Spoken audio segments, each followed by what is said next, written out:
You're live. Madam Mayor, it's 6 o'clock and we're live. Thank you very much, City Clerk. Good evening, everyone. I'd like to call this Tuesday, June 9th, special City Commission meeting to order and ask the clerk to call the roll, please. Mayor Pam Triola. Here. Vice Mayor Andy Amorosa. Here. Commissioner Scott Maxwell.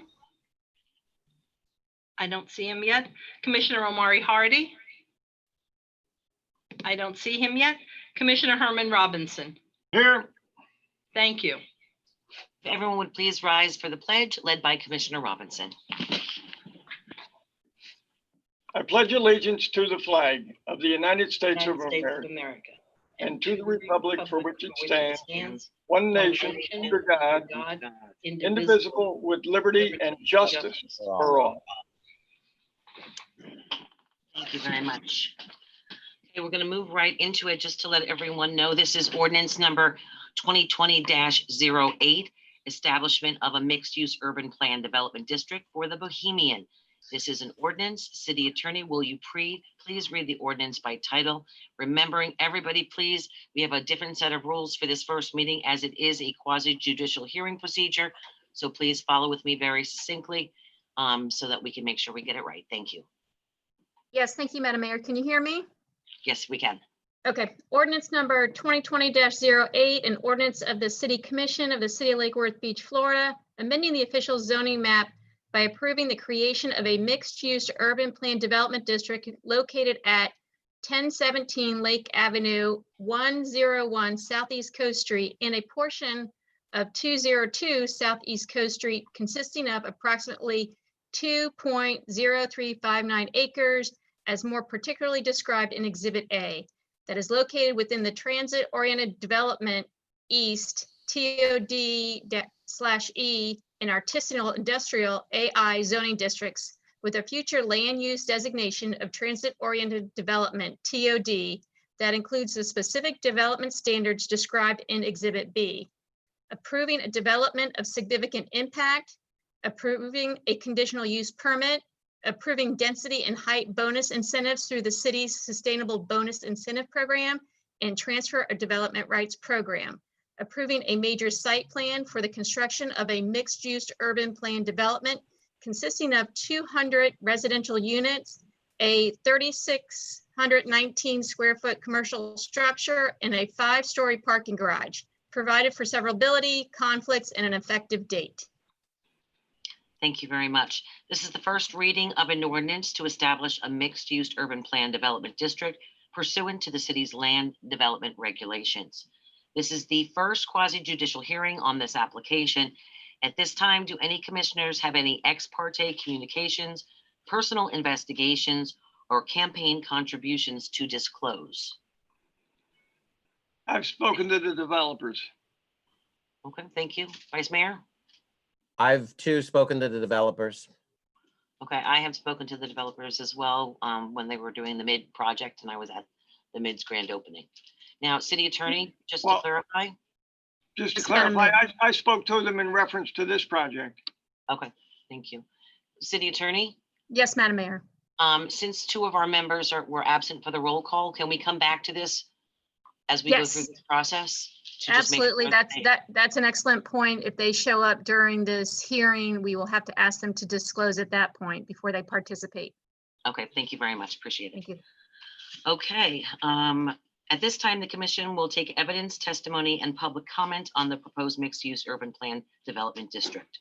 All those giving testimony will need to be on screen. Who's going to be that? Give me 1 second. Let me bring everyone over. Okay.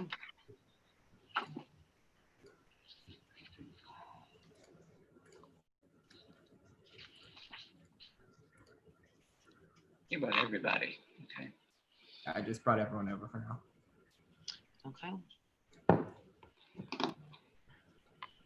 I'm glad Brian always is the trooper. He comes in. As soon as we get everybody on screen, I'm going to ask you to raise your right hand and be sworn in by the city clerk. Just a moment, please.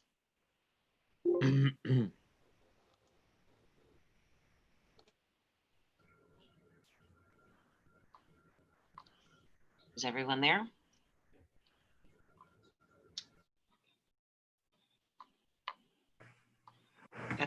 Is everybody that's going to testify on? Believe so. Well, Michael Weiner is on, he's an attorney for the applicant. I don't know whether he's going to testify or not, but he's not up yet. If he should come to testify, then we will ask him to be sworn in at that moment, just like we will ask for ex parte from the commissioners, okay? Okay. Sound good? Okay, Yep. so if you'd raise your right hand, please. Do you swear or affirm that in this proceeding you will tell the truth, the whole truth, and nothing but the truth? If so, say yes. Yes. As you testify, state your name and address for the record. If you represent a party, please also state who you represent. Thank you. Okay, at this time, will the Director for Community Sustainability or designee give the department presentation, please? If for the record, William Waters, Community Sustainability Director, we have a slide presentation. I'm going to try to share that with you.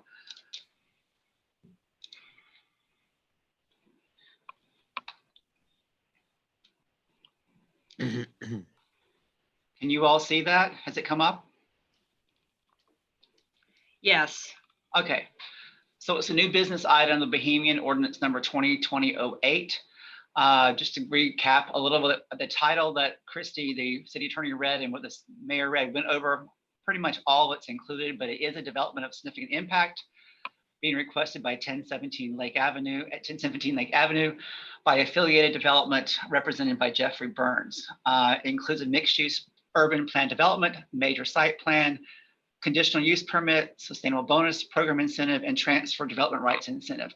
And this project is for construction of 200 apartments and a little bit of mixed use, as well as a 5-story parking garage. The site location is all outlined in red. City Hall is here to give you some reference. And the green building, as we know it, is right across the street. The zoning map is in this. As part of this project, it will be all rezoned to TOD. This little portion down here is AI, and as part of the plan development, it will be rezoned the entire parcel to TOD East. A little bit of background. Jeffrey's on the show tonight, and he'll give you a little bit of his background. They purchased the property, came into the CRA, and just started discussing this project with the city late last year. A little bit of overview of what you're being requested as part of the overall project. Developments of significant impact are those that have more than 100 residential dwelling units or 100,000 square feet. This project meets the threshold for both of those. It's also a mixed use urban plan development, and in our plan development incentive program, a mixed use urban plan development of 2 acres or more can have a 50% increase in its density. So this project is asking for a density increase from 60 units an acre to 90. The major site plan, it is over 7,500 square feet.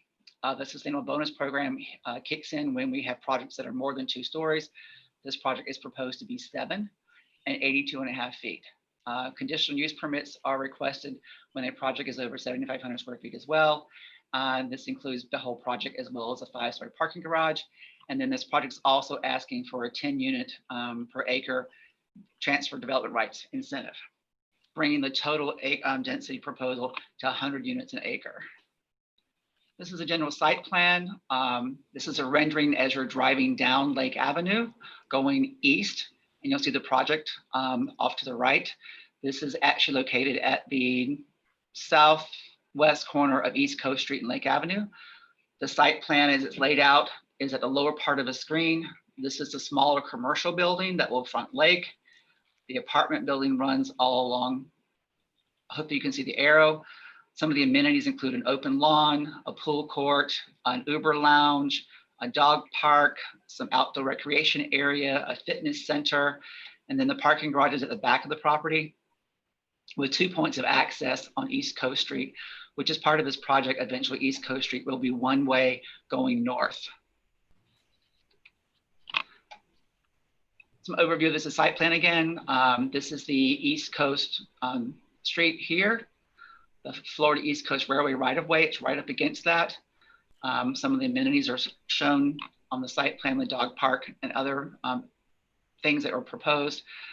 There are some bicycle storage in the parking garage, as well as electric vehicle charging stations and a rooftop observation deck. Existing conditions of the site, many of you are familiar with it. We won't go into all that. The surrounding properties have a mix of zoning, TOD, transportation-oriented development, as well as artisanal industrial. And then there is some downtown not that far away. So staff spent a great deal of time reviewing all the various requests for the project and found them consistent with a comprehensive plan, consistent with the strategic plan, consistent with the major thoroughfare design guidelines, the new ones that you adopted late last year. They are generally consistent with the city's land development regulations, consistent with the criteria for all mixed-use urban plan development districts, consistent with the community appearance criteria, consistent with the review decision criteria for all SBIPs, consistent with the general findings to be in harmony with the LDRs and protection of the public interest and welfare, and consistent with the specific standards for all conditional uses.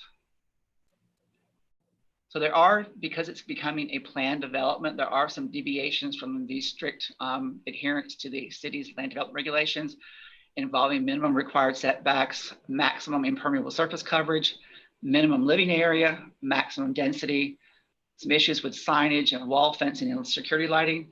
As I mentioned earlier, the proposed density for the project is 100 units an acre, which takes advantage of our Sustainable Bonus Incentive Program, as well as our Transfer Development Right Program. One of the series of 1-bedroom units is a little bit less than our minimum living size of 600 square feet at 512. The applicant has provided a good explanation of why those smaller units do work within the city. The impermeable surface limit will be raised from 65 to 79%. And the street setback for the parking garage will be 1 foot 7 inches versus the 10 feet.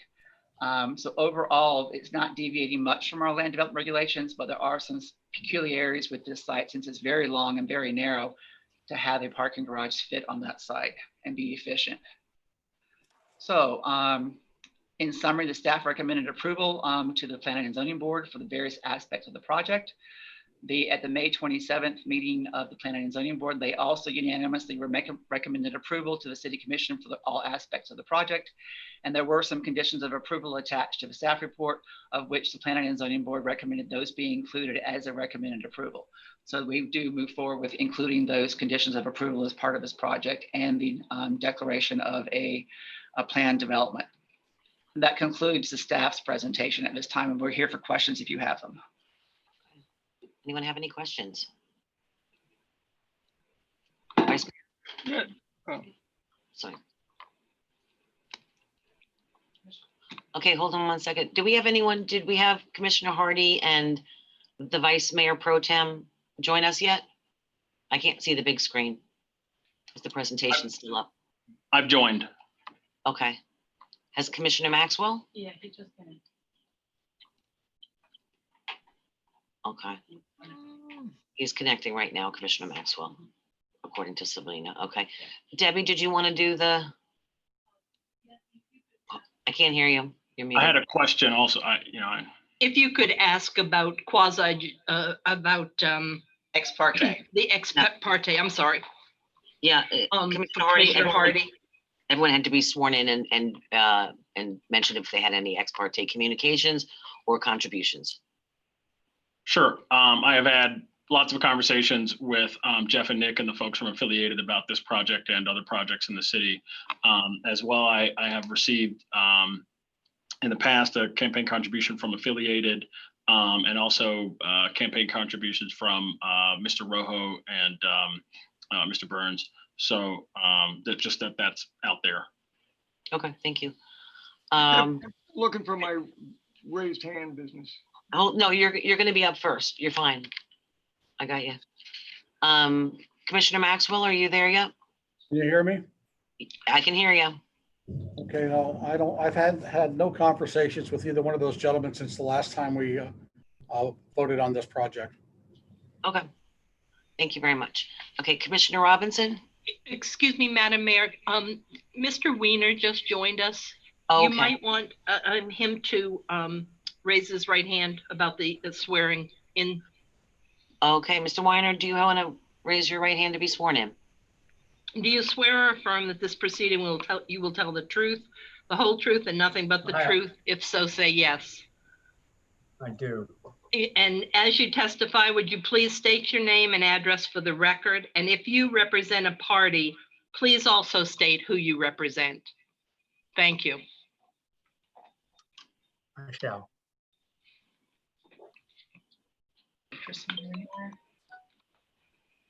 I don't see her anywhere. I'm talking. Okay. Question for you, Christy. Yes, Madam Mayor. Okay. Are we allowed to take questions from the commission? Usually that's in the script, but I didn't see it here.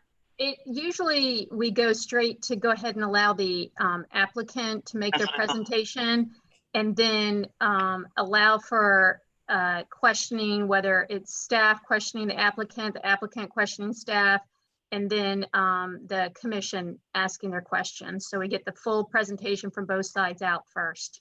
That's what I thought. Okay, so we're gonna move right to the, let's see, the applicant will now give a presentation. Under the city commission rules, presentations are to be no more than 10 minutes.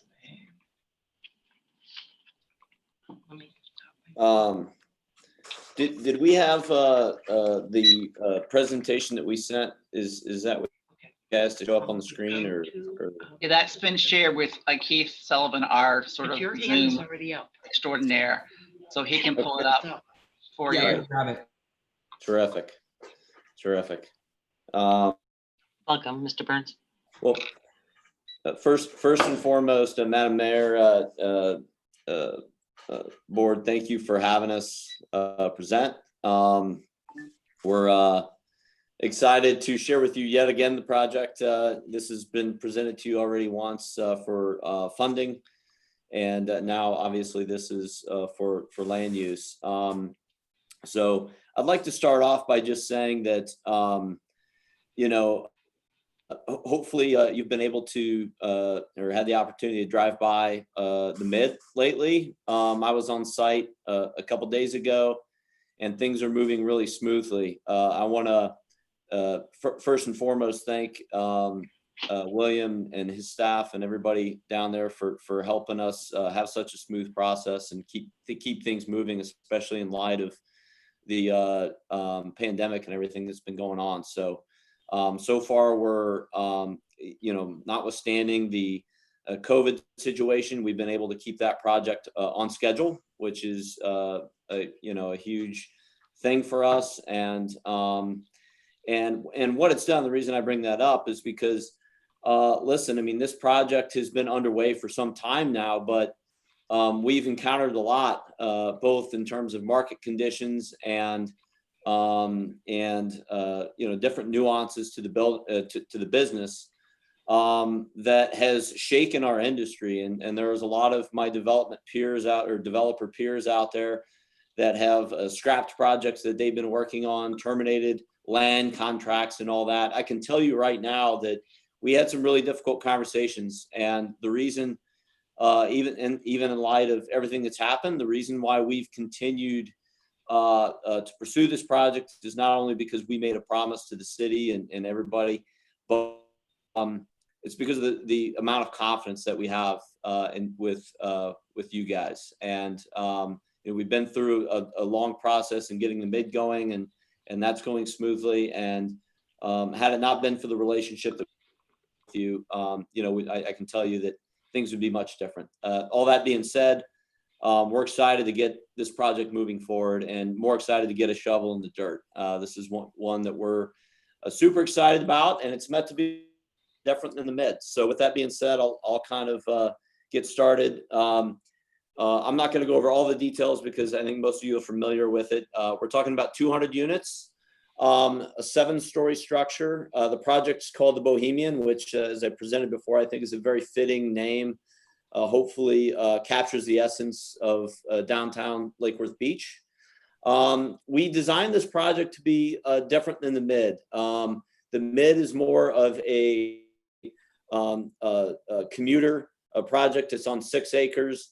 multiple buildings with a clubhouse, gated entrance and all that.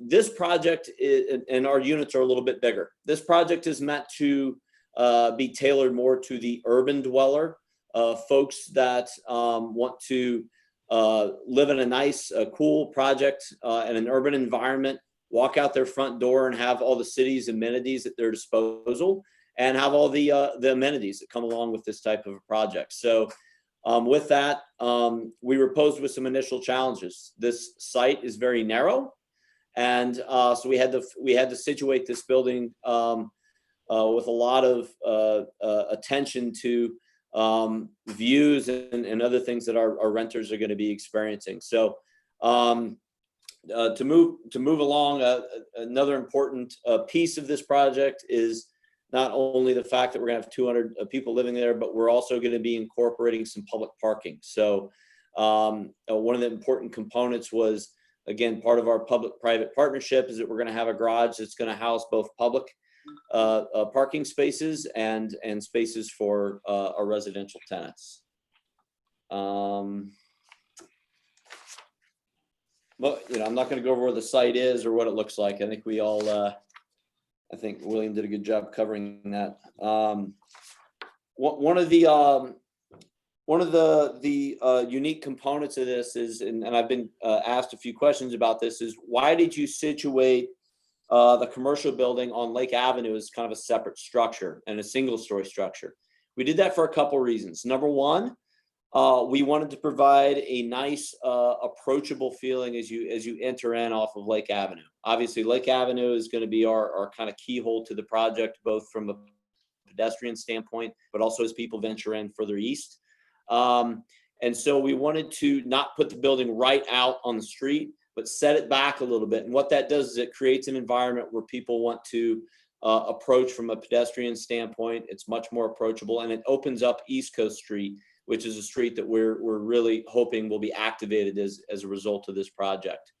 We also, by doing this, we allow for some nice pedestrian plaza space that could be used for cafe seating and stuff like that. One of the other reasons is we also set the building as a parcel, a freestanding parcel, so that if somebody comes along and they want to buy the building that they're running their business out of, we want to be able to give them that option. So that was another reason for that. Another important thing is that I touched on is East Coast Street. So right now, if you walk up and down, it doesn't necessarily scream pedestrian friendly or vivacious or any of those things that we'd like it to be. So it's important for us that we draw people down that way. So we've created what we believe to be a very nice experience, a nice pedestrian experience up and down East Coast. And our hope is that this project, if you go back into this area a little further, there's quite a bit of quite a bit of industrial buildings. Most of them are vacant or being used to store certain things. Our hope is that there will be some repurposing that can occur. Certainly by putting 250 to 300 people within basically right across the street. We're hoping that that'll encourage people to go in and buy some of these buildings and breathe new life into them, much as similar to what has happened up at Grandview Market in West Palm Beach and Fat Village down in Fort Lauderdale.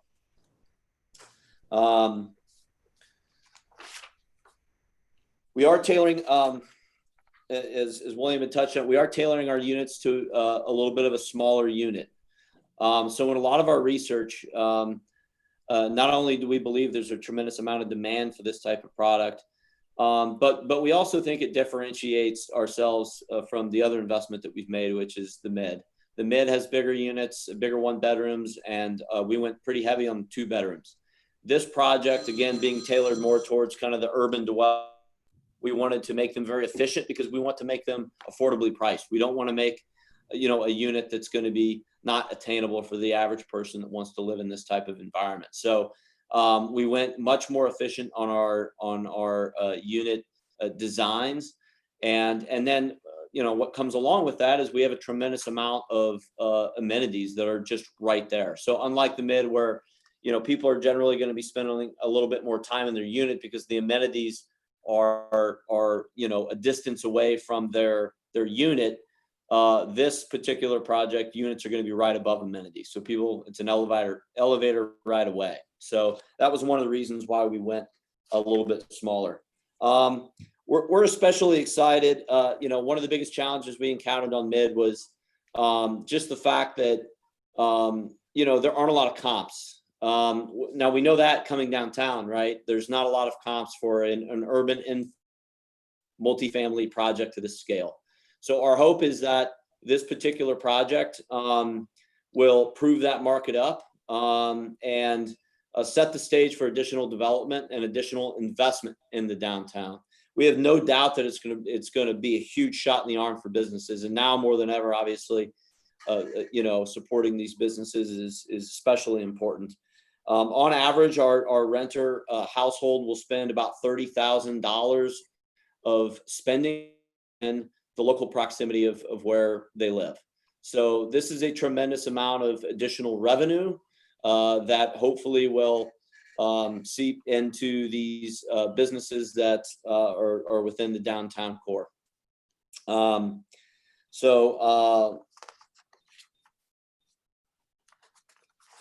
With that being said, I guess I can turn it over for questions or address anything more technical as it relates to the building or the layout. And we'll get to that in just a second. I have to follow this lovely script. Do any affected parties or members of the public wish to make comments at this time? Madam Mayor, I received no public comment cards today. Okay, thank you. So does city staff have any questions for the applicant?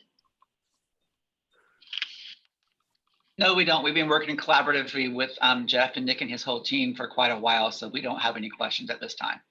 Okay, thank you. Does the applicant have any questions for city staff? We do not. Okay, do any commissioners now have any questions for staff or the applicant? Vice Mayor Andy, you're up. Okay, thank you, Madam Mayor. A few questions.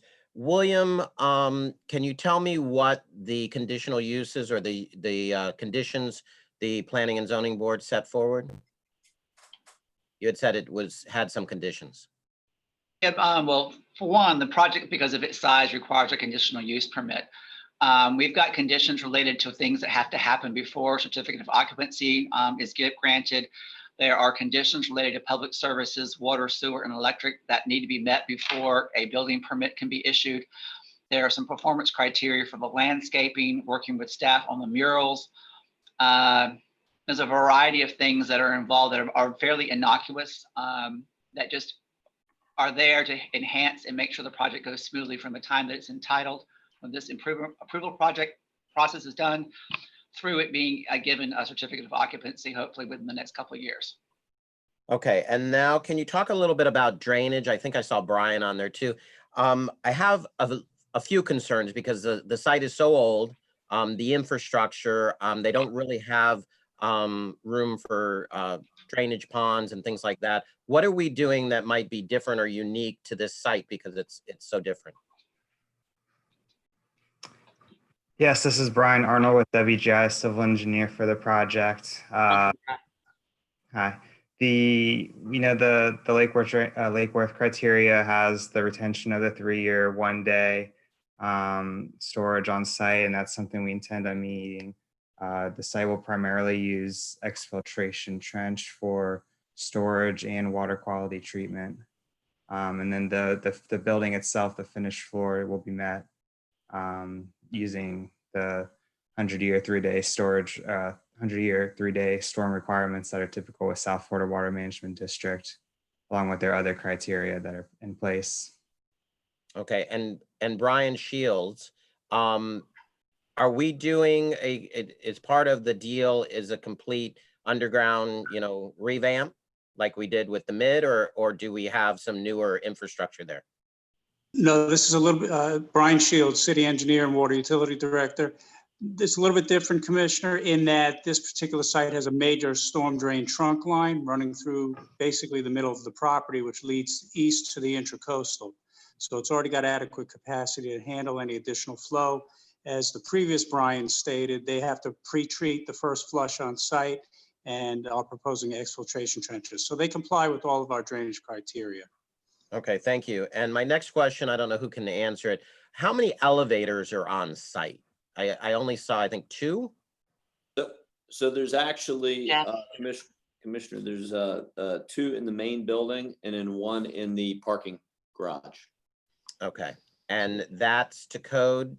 I live in a smaller building and we have 2 elevators, and quite often we're waiting for elevators. So I was a little concerned on that. And then the only other question I had was where the retail section on the back end, is there going to be coverage? You know, I'm concerned that if there's no covered walkways, people coming from one end to the other, you know, schlepping groceries or whatever it may be on a rainy day, I didn't see coverage. I didn't see a covered walkway from one end to the other. Is this, are you referring to the distance between the lobby and the retail space, or? And or I mean, on a rainy day, you still want people to be able to get into the retail, get into, you know, the lobby, be able to get from the parking garage if they're walking outside, not waiting for an elevator in the rain. Right. Yeah, we did not provide any kind of cover between the parking garage and the retail. I mean, we do have, you know, fairly large, you know, shade trees, obviously up and down there. And then we provided certain areas for drop off as well, so that people can be dropped off. And Are the drop offs covered? They're not, no. Covered? Okay, so No. would there be a chance of, you know, tarping? Is that something we can do? I'm not calling them the right thing, but you know, the sunshades, Awnings? those areas. It's potential. It could be possible. You know, one of the things that in some of the areas we do have parking. So it's kind of a drop off / parking area. I'm not sure how that would work along East Coast Street. But we do have, particularly for the residents, you know, we obviously have a kind of a trellis system covering between the garage, the parking garage, and the building. So if people are coming out, you know, they park in their car and they're carrying groceries, you know, they're going to be able to travel from the garage to the building without. But the people that are going to be coming to the retail space, while we do believe a lot of people are going to be driving, we also believe this retail space is going to be much more conducive for walkable traffic and ride sharing. So we think that most people are going to come in off of Lake Ave. They're going to be dropped off right in front of the building, and if it's raining, they'll just, you know, take a few steps and be right in the building. And will there be transports in the garage for people to take their groceries and things up? Of course, yes. Okay. That's all I have at the moment. Thank you. Thank you. Commissioner Hardy?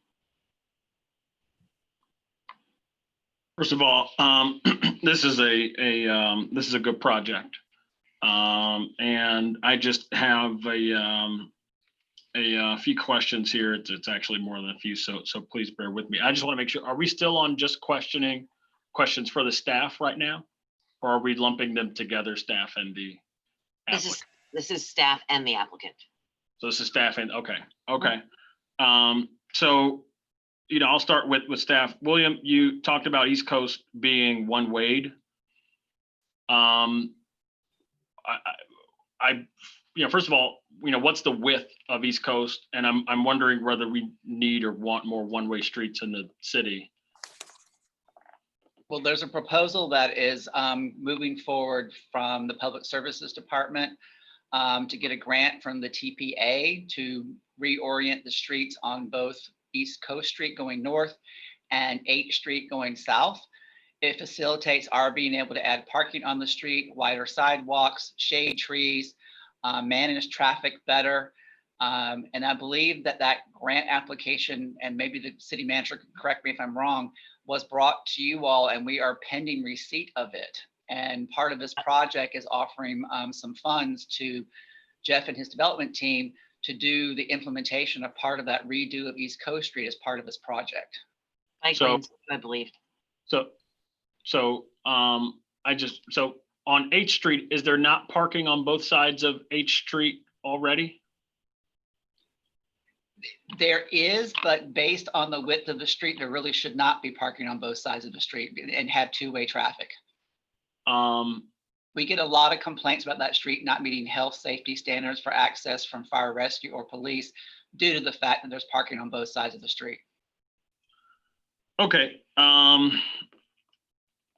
I'm wondering the same about East Coast. You know, William, you know how I feel about streets. I like narrower streets. I don't mind yield streets, which are the kinds of streets where you have to stop and let someone pass. That slows the street down and makes it safer for people who are not in 2-ton steel or, you know, aluminum boxes.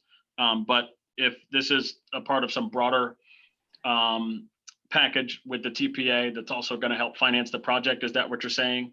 That the Yes. improvements on okay, then, you know, I can live with that. But you know how I feel about one-way streets, and you know how I feel about, you know, making it easier for cars to move faster.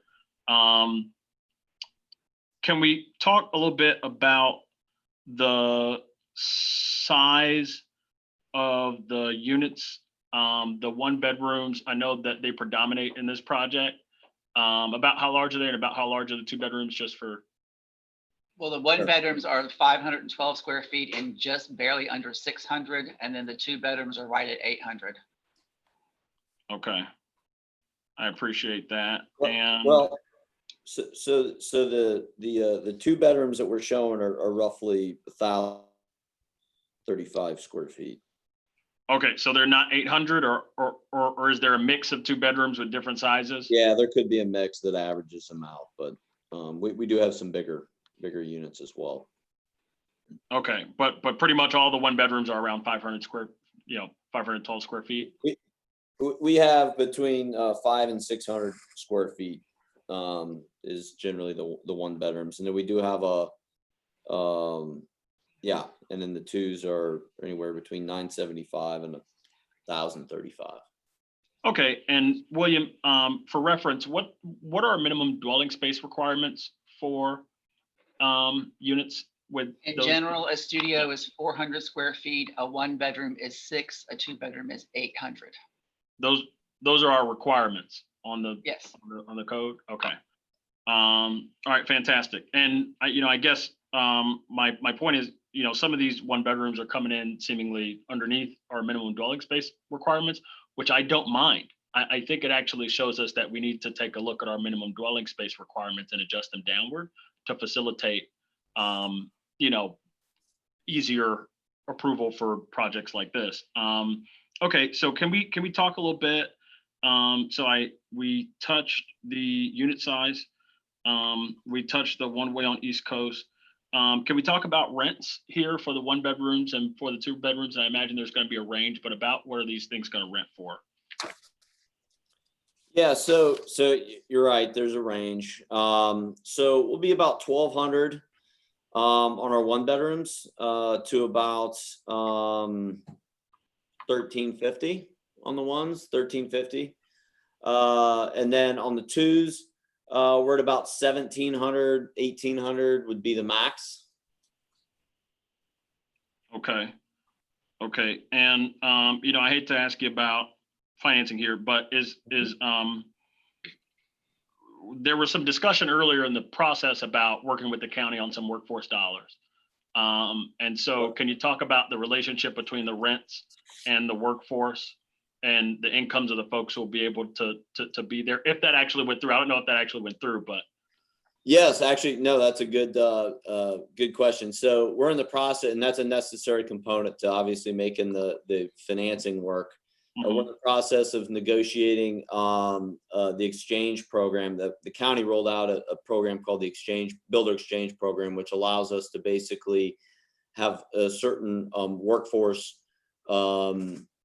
units transferred from a home builder over to a project that wants to do that type of unit. So we're in the process of negotiating and finalizing a contract with one of the large home builders in the county. I believe this project would actually stand to be probably the first to take advantage of this program in the county, right. Which is is pretty unique. So we're very far along. We've gotten approval from the county on, and basically we're looking at right now, it would be of the 200 units dedicating approximately 55, 56 units to meet certain requirements that would meet the workforce housing requirements of the county. Thank you. And would those units still come in within those ranges? And I guess, well, yes. So the answer would be yes. Yes. Okay. And you know, how out of the 55, 56 units, about, you know, are the units that are basically subsidized? I hate to use that word because it you know, people get weird about it, but are the units that are financed in part through this exchange program, are those going to be more weighted towards your 2s or your 1 bedrooms, or about evenly split? You know, probably more towards the 1s is where we're looking, just because we have more 1s, right? Okay. And so that's the primary reason for that. Okay. But you know, all it is, it's, you know, the rents are effectively the same as we're going to be marketing, and because we want this project to be attainable for the urban dweller. Really what the county really gets out of this thing more than anything is it prevents the ability for us to just, you know, increase them to non-attainable standpoint. So there will be a restrictive covenant with the property that prevents us for those restricted units from being able to, you know, if we sell the property 10 years from now, and, you know, some guy from New York buys it and then he wants to jack everybody's rents, he's not going to be able to do that for those units that have that restriction placed on them. And so you've led me to my next question. What is the workforce restriction? You know, how many years do these units have to remain within the workforce level? Nick, it's 30, correct? Is that right? Yeah, Nick Rowe, it's a 30-year deed restriction. Okay. I appreciate that. And so, you know, here's why I ask. First of all, you know, I think this is wonderful. The county has a reputation for not necessarily being daring in how it maneuvers, you know, throughout these different programs. And, you know, I think this is a program that provides additional flexibility. And I think the county should be lauded for putting this out there and for allowing developers such as yourself to give this a shot. And, you know, I hope that this works out. And frankly, I hope that it gets used by other developers, not just in Lake Worth Beach, but countywide, because we need to figure out solutions for this affordable housing and workforce housing shortage. But my, you know, as far as, you know, what's pertinent to your project is the 2-bedroom units are very valuable, right? There are a lot of people who are, you know, recently married or, you know, what have you, right, who are in that workforce income level, which is, I think, 80% to 120% AMI, right? And they're looking for those 2-bedroom units in a walkable environment like this, in a very urban, you know, project like this. And there are just not a lot. There are just not a lot that are going to be like that. So if you can weight these towards your 2-bedroom units to make them as attainable as possible for those families that qualify between 80 and 120% AMI, I would greatly appreciate that. Is that something that you guys would consider? I mean, you know, I don't know how the numbers would work, but could you pledge that out of those 55 units that, you know, maybe 30, 40 of them would be the 2-bedroom units? Nick, I mean, I don't think we have any problem with that, do we? No, not at all. I mean, we assumed an even mix across the board when we did our pro forma. So I just assumed, you know, the same, you know, ratio of 1s and 2s would have the same ratio of renters who fall within that income restriction. And by the way, we'll have people on the lower end. The county requires us to have people on the 60 to 80% range, which is absolute low end. So we'll have people. So we're blending. What Jeff gave you were blended rents. Right? So we'll have rents that are very, very attainable in this building. Did I hear 60% of AMI just now? 60 to 80 is the first level. Okay. Yeah. That and so again, to my next question, and I'm emulating my good friend Corey Nearing from West Palm Beach. I would love to see as many of those units be made available towards the lower end of that bracket. And so look, I appreciate that. If we could get that, and staff, are you guys amenable to working with them to get some kind of commitment, you know, as to that? So Commissioner, so one thing that's very important, you know, and it's a nuance of the program is one while we're willing to commit, obviously to doing that, they're driving the boat, and we don't know what that looks like because we're still negotiating the transfer with the home builder, and that transfer has their own set of requirements that we're basically inheriting. Okay. And one of the requirements of that program is that we only have one mandated restriction, and that is the counties. And Right. so I forget it. Yeah. Which makes it difficult if you're, and thank God that you're not getting money from HUD in addition to the Right. county, because exactly, you'd be screwed because HUD has their own. Okay. All right. 100%. Yeah. Okay. So There's a few challenging nuances. That's one of them.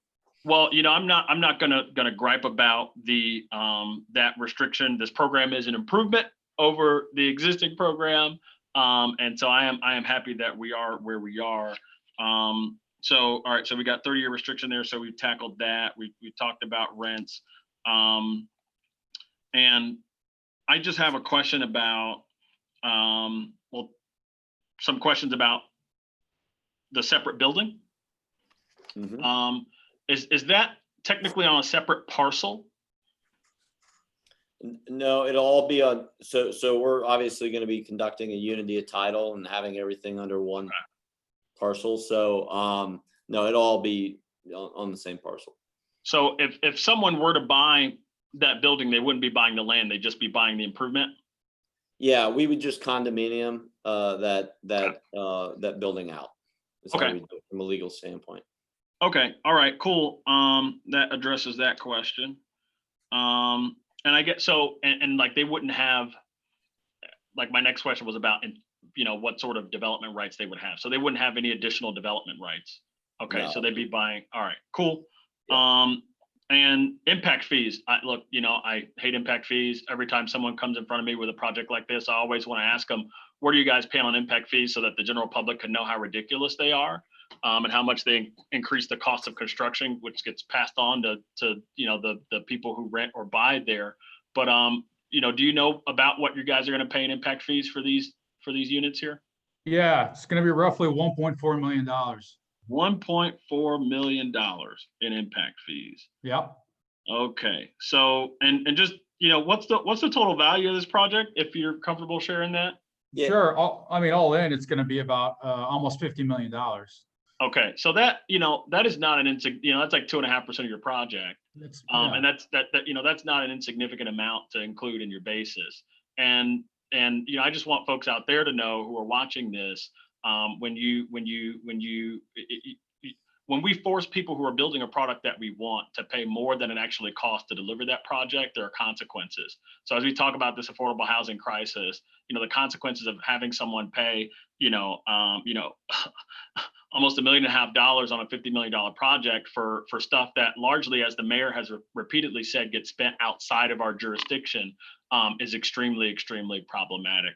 So I'm glad that the public is aware of that. And then, my last question, so check that off. My last question is, there's a base zoning here that allows a certain number of units for that, acreage, that you guys have, gotten under contract, on your way to acquiring there. And you were able to ratchet up the number of allowed units through the Sustainable Bonus Incentive Program.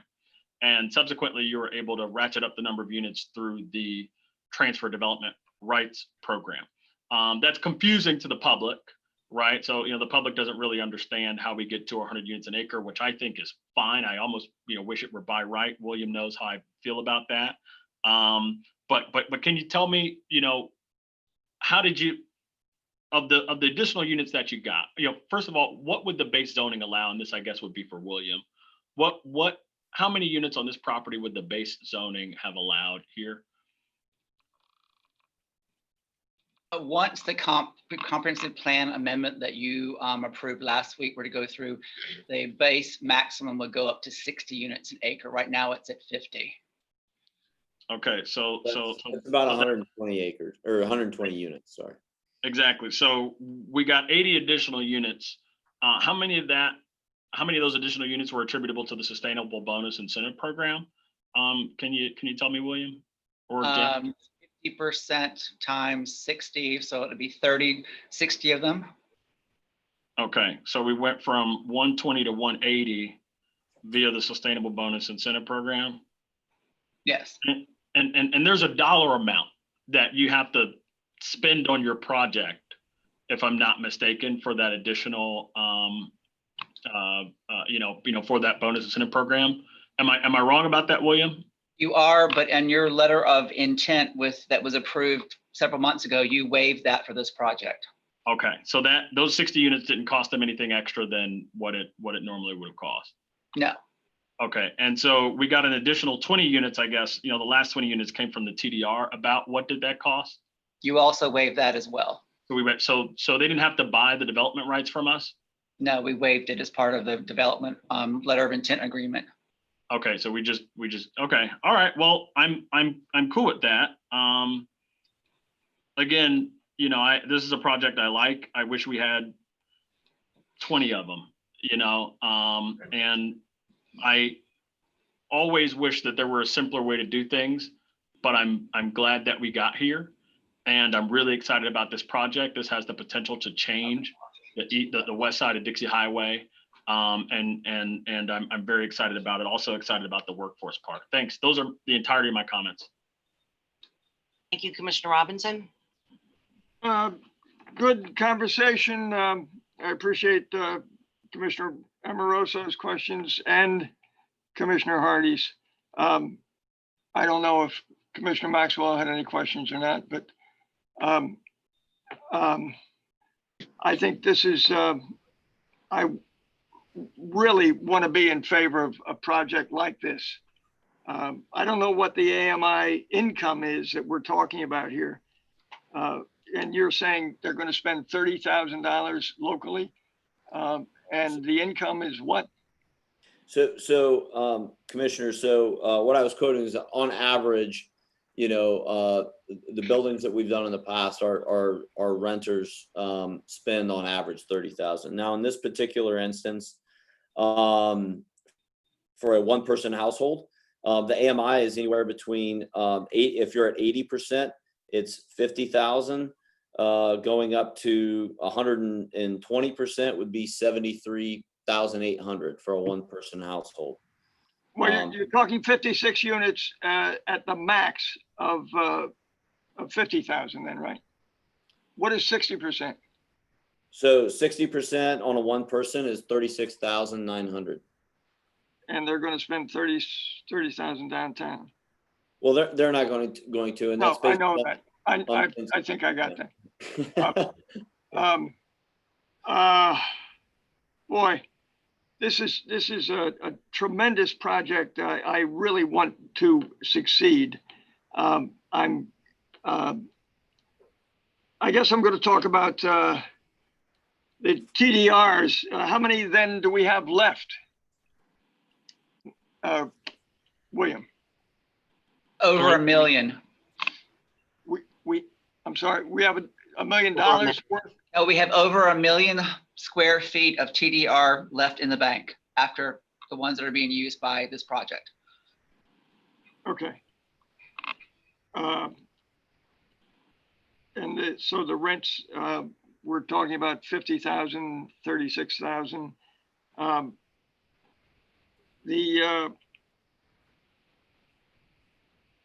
The number of one-bedroom, small, junior size units in relation, is there any code that we have that regulates the number of one bedrooms in a 200 unit building that it's, The only code we have, Commissioner Robinson, is that the maximum number of units on this parcel through all the incentives could be 202. It does not make a distinction about what type of units those are. If they wanted to have all 3-bedroom units and it's 202, that would have been legal. If they wanted to have all studios, that would have been fine as well. So the data,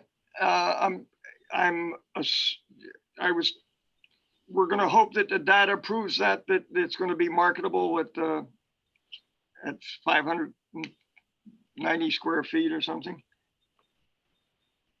Is that based on, yes, on the number of 500 square foot units in town, or? Well, again, one of the challenges we have in particular with this location is that we don't have a lot of comparables. So what we do is we base it on other data points and focus very heavily on kind of what the alternative is. We have a lot of people that are renting 2 bedrooms and they've got 2 people living in them.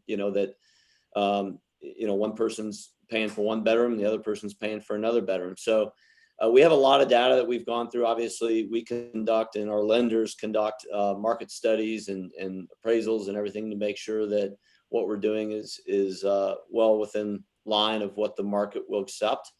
We believe it to be the case. We are actually doing similar type units in other markets right now, and those units are very attractive to people. And the reason they're attractive is because people look for location and they look for amenities.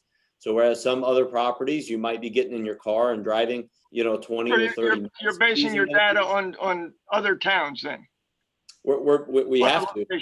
Yes, we have to. There's not a tremendous amount of data currently available and for this type of product in the city of Lake Worth Beach. And that's why it makes it so attractive that we want to be like Lauderdale, and we want to be like all the other large cities. The Bohemian is unique, right? So it truly is. It truly is. This project certainly is unique, and we wouldn't be betting $50 million on something we didn't think we could do. I hope you spend at least 50 million when the Gulfstream developers are talking 100 million. So I want to keep things in relation to what's going to happen in Lake Worth in 20 years. Because I worry about, believe it or not, I'll be really old in 20 years, and I worry about Lake Worth, and I certainly don't want to. I hate to say overdevelop, but I think this is a huge risk on our part. We're investing $2.5 million and 150,000 for 30 years as well. I don't know about the data for the parking market in that location. I'm concerned. I'm sorry that over the majority of the units are going to be 1 bedroom, less than the required 600 square feet. I also don't like and I'm sorry that these questions or comments are I don't want them to be perceived as negative, but I'm concerned. The elevators nobody's going to take trash down the block to deposit their trash. And we're talking a block of distance. If you live on the north end of the building, the trash receptacle is a block away. And the same thing with the elevators. Are you going to have an espresso machine at the bottom of the elevator, or what's? I just don't think this is the best quality that we can get on this. It seems like a project in desperation. We are so desperate, and we look forward to projects like this, but I'm really concerned. And this the transfer the subsidies, I'm going to call them, they are subsidized by the other developers that don't want affordable housing in their projects throughout the county. And that's reality. So, it's going to take subsidies to do a project like this. I understand that, but let's be honest that it's being subsidized by other people that don't want this workforce housing in their developments, so they can afford to subsidize Lake Worth in a project like this. I'm really, really sorry that, and then I, I mentioned the elevators, the trash receptacles, I would love to see the scheme of the train station that was mentioned in Williams' verbiage, as to where that's going to relate, how that's going to relate to this project.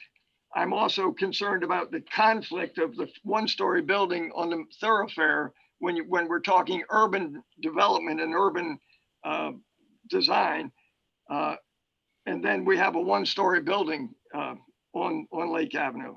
It seems to be slam bam from a one-story to a seven-story, when I think we could transition to the Echo building at least next door.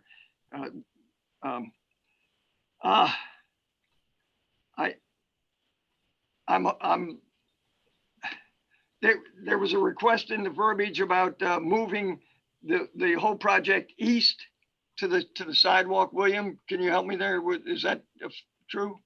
William, just as a point of information, can you just answer, will we be able to discuss some of these more finer details as we get into the actual development and the site plans and things like that?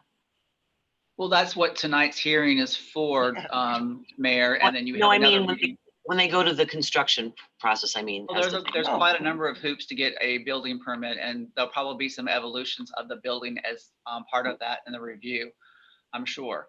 From what I can gather, the building code does meet the building code in regards to the number of elevators. Of course, you could always have a much more luxurious experience if you had a private elevator for everybody, but that doesn't really make sense financially. As for moving the project more east, the parking garage, to be efficient, is essentially almost as wide as the overall property. So what we asked them to do is shift over the sidewalk as part of the improvements to East Coast Street to give the feeling that the garage would have a 10-foot setback from the property line, even though it only has 1.5-foot setback. Commissioner Robbins, would you like to continue? Well, I'm just trying to understand. So from the sidewalk to the building, it's going to be how much distance? About 8 feet, I believe, now. Okay, good. So you were talking about moving it three feet? No, the setback physically of the park garage is like 1.5 feet on the property line, which is where the sidewalk is now. As part of East Coast redo, we're going to have the sidewalk moved farther east with landscaping added to make it appear that the parking garage is farther away from the sidewalk. Okay. And so with all this change of the street, has anybody, any property owner or business been notified of any of these changes on either East Coast or H South? I believe Public Services has had a number of public outreach meetings as part of the Neighborhood Road Program and others to apprise the property owners and business owners that something is coming. The design has not been finalized. Unfortunately, we don't have Jamie Brown here to address that, but you will be receiving, I'm fairly certain, the overall final design at some point to review and approve. And then that will also be vetted with the property owners and business owners along H and East Coast Street.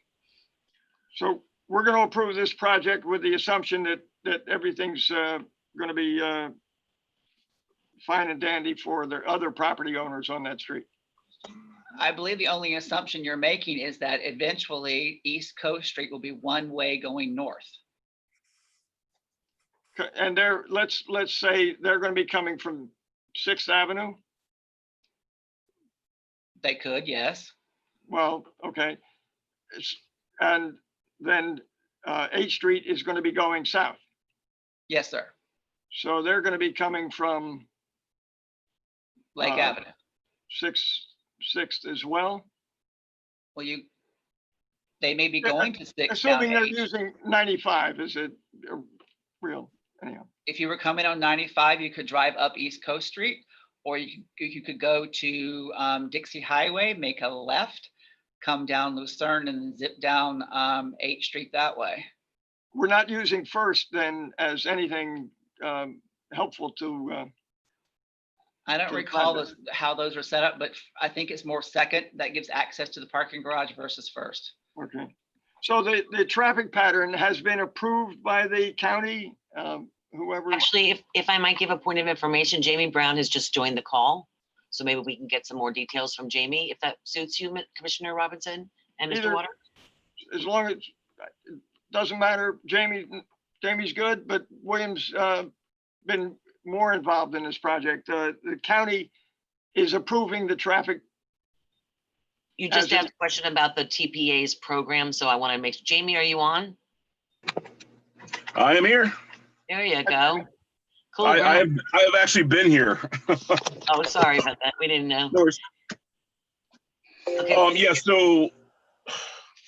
so the TPA, the grant project that we submitted for their local initiative program for this year Right. did include that entire area from Lake to 6th Avenue South, and then from East Coast over to Dixie. And that included both East Coast and H, as well as all of the side streets, 5th, 4th, 3rd, and 2nd as well, and 1st. And that was for changing them to one way. That was for transitioning H Street to one-way northbound and East Coast to one-way southbound. Okay, that's a All right, different. but this project is reversing that. Is that true? No, he has, as of right now, they're both two-way. So this project would actually convert the two-way roads to a one-way northbound on H and a one-way southbound on East Coast. Okay, southbound on East Coast now. 'Cause William earlier had said that it was northbound on East Coast, but now you're saying southbound on East Coast. Yeah, we had a traffic study done that we needed to have done in order to submit our project to the TPA. What came out of that traffic study by Pinner Troutman was the stacking. If you wanted to go northbound, you would have to actually stack across those railroad tracks. So to make that traffic pattern work, you would have to go northbound on H. East Coast would not work going northbound. There's not enough space before you hit the tracks. okay, so what we're looking at then is not just totally accurate, but that's okay. Are we going to include any requirements for Lake Worth labor or businesses? Any, any bonuses or benefits or incentives to use Lake Worth labor or businesses? Madam Mayor, Yes, Christine. in the incentive agreement that we are in the process of executing for this project, there is a provision that highly encourages the developer to utilize Lake Worth Beach City businesses for the project. A suggestion? Yes. Okay, nothing, no dollar benefit. It's left up to their discretion, but I do believe, and perhaps Mr. Burns can speak to this, on the mid, they did utilize some local businesses to assist on that. Yeah. William, you don't have an overlay of the train layout, the little train station layout that this thing is really, part of. It's the chicken or the egg, and we're looking at sort of the chicken or the egg. I don't know. I'm not privy to a design that has been finalized or even more than conceptualized for the East Coast Link Station that will all be constructed within the FEC right of way. So I don't have an overlay. That doesn't really exist yet. All right, so we're just looking at part of the chicken and the egg. Okay.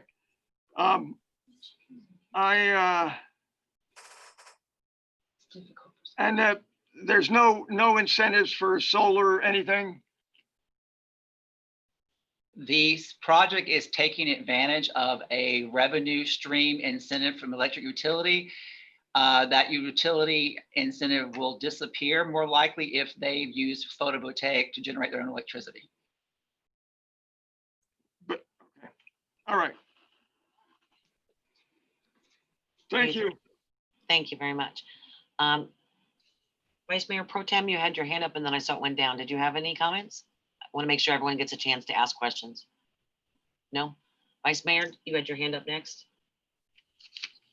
Madam Mayor, I just wanted to, again, thank Jeff and Nick for taking the gamble in Lake Worth Beach, and it's a great project. And I have a motion if we're at that point.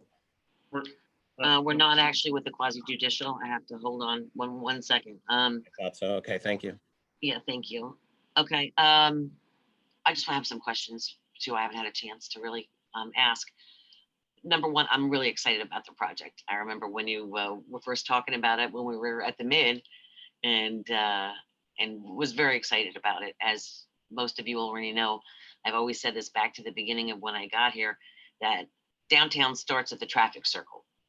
And that's something that I was saying for years and years and years. And, you know, with first the CRA's art lofts going in and a new project and this and that, and now the Bohemian, I'm very excited about it. When I mentioned earlier about, you know, finalizing the plans, and it was said that, no, the plans are final and tonight's the night to do it. But there isn't the overall final design plan, which is what Mr. Waters just said. And that's what I was referring to, that we might be able to take some of these recommendations that commissioners had mentioned in, you know, with the final design plan. But again, it looks good to me. I would love to sit down with you guys and discuss the performance, especially as it relates to the garage element, to see what we can do to support and make sure that that thing is performing as great as it possibly can. I know there's a lot of people on the west side that are looking for parking, and as new people move in, and plus the overflow from some of the new businesses that'll be coming there, I'm sure that'll be successful. It's a tough business, garage businesses, so I understand that, but I do understand that you are taking a great leap of faith, not chance, but a great leap of faith with us and in the city, and I'm so excited to see this project move through. So I can assure you that.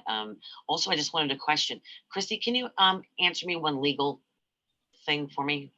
Yes, Madam Mayor. Just because this is quasi judicial, I just wanted to make sure that if anybody has made recommendations to the developers, you know, tonight or whatever, is there any conflict whatsoever if anyone is working for another governmental agency related to housing or some of those issues? Is there any problem with that if they're voting on something? Well, it would be incumbent on each person who's voting tonight to, if they have any conflict of interest, to come forward and address the conflict and either recuse themselves because of that conflict or not. But that would be really governed by the Palm Beach County ethics rules and the state of Florida ethics rules. Okay, I just didn't know if that was any problem because this is a legal proceeding. Okay. All right, we're gonna move on to Madam Mayor. Oh, Commissioner Hardy. Yeah, sorry. So first of all, are we still in the question part, or like there's going to be a part for deliberations after this, right? Yes. Okay. So I have some questions that Commissioner Robinson's questions made me want to ask here of staff. Mr. Waters, we've already committed the dollars to the garage, correct? I just want to make sure we are legally committed to helping finance that garage. Mr. Waters? Yes, you have, with your letter of intent that you approved, you did make a financial commitment over a 30-year period for the garage. Right. And so, I think most people know that I am skeptical about the value of additional parking supply in urban areas.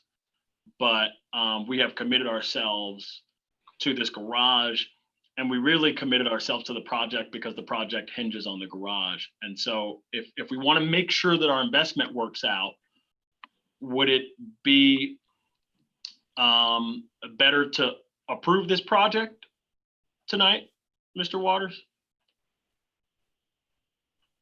I don't quite understand your question. I'm sorry. So we're invested in the garage. The garage depends on this project. if we want to protect our investment in the garage, wouldn't it be better to approve the project? Well, yes. Okay, I just want to make sure that that's established by someone other than me. And then, you know, there were lots of questions about elevators, and I'm wondering if the developers, and you know, I know Mr. Rojo, you're the numbers guy, but the elevator shafts and all that are very expensive, not only up front, but as far as long-term maintenance. Can you talk about what it would mean for the project's financial feasibility and for the folks who are paying rents here to add additional elevator shafts? Well, I have to check with the design team because we'd probably lose some units, right, which would hurt our numbers substantially. And also you pay, you know, obviously putting in an elevator is very expensive, not only from a installation standpoint, from a maintenance standpoint. So we'd probably lose quite a bit of units. I don't know exactly how many we would lose, but we'd lose a lot of units. And, you know, we designed this building as efficiently as we could within our budget. So we did the best we could. And, you know, we've looked at other mid-rises that are designed similar to our building, and we have not seen the issues that, you know, you guys are bringing up. Certainly it could be in certain buildings, they could have those problems, but, you know, I'm hoping we don't run into those issues. Well, and so Nick, to capitalize on that too, is, you know, the elevators, you know, in a building that might've been built 10 years ago or 15 years ago are very different from the elevators that we're putting in today. I mean, if you step foot in the one in our building in Fort Lauderdale, you don't feel anything. Next thing you know, you're on the top floor. So, I mean, the technology's gotten better. These things move quicker. The last thing we want is for people to be waiting around on elevators. But we feel like it's appropriate for this project and this size to have the elevators the way they're currently situated, and they're on different sides of the building. So they're not situated right next to each other. So folks that may be heading to units on this side are going to go down and use that elevator versus folks that might be, you know, on the other side of the building. So you anticipated my next question, which is about, you know, different elevators perform differently. Right. And, you know, look, I went to the University of Miami. The freshmen live in 12-story dorms at the University of Miami, which were built, I think, in the early 80s. Yep. Those elevators were not so great. I imagine that the technology has changed significantly. And, you know, the other thing is, if you know, adding an additional elevator shaft means losing units, losing income, but then you still have to pay for those units, right?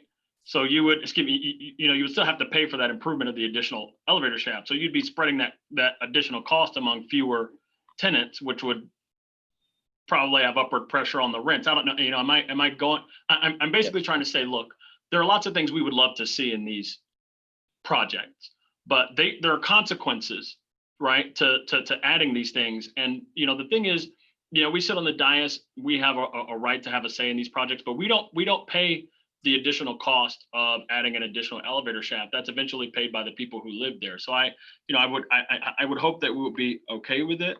And then, you know, my last question, just a quick one, is your parking garage angled or flat? You know, I know a lot of people are going towards the flat parking garages because they can be, you know, repurposed for housing in the future. And that's a question of mine.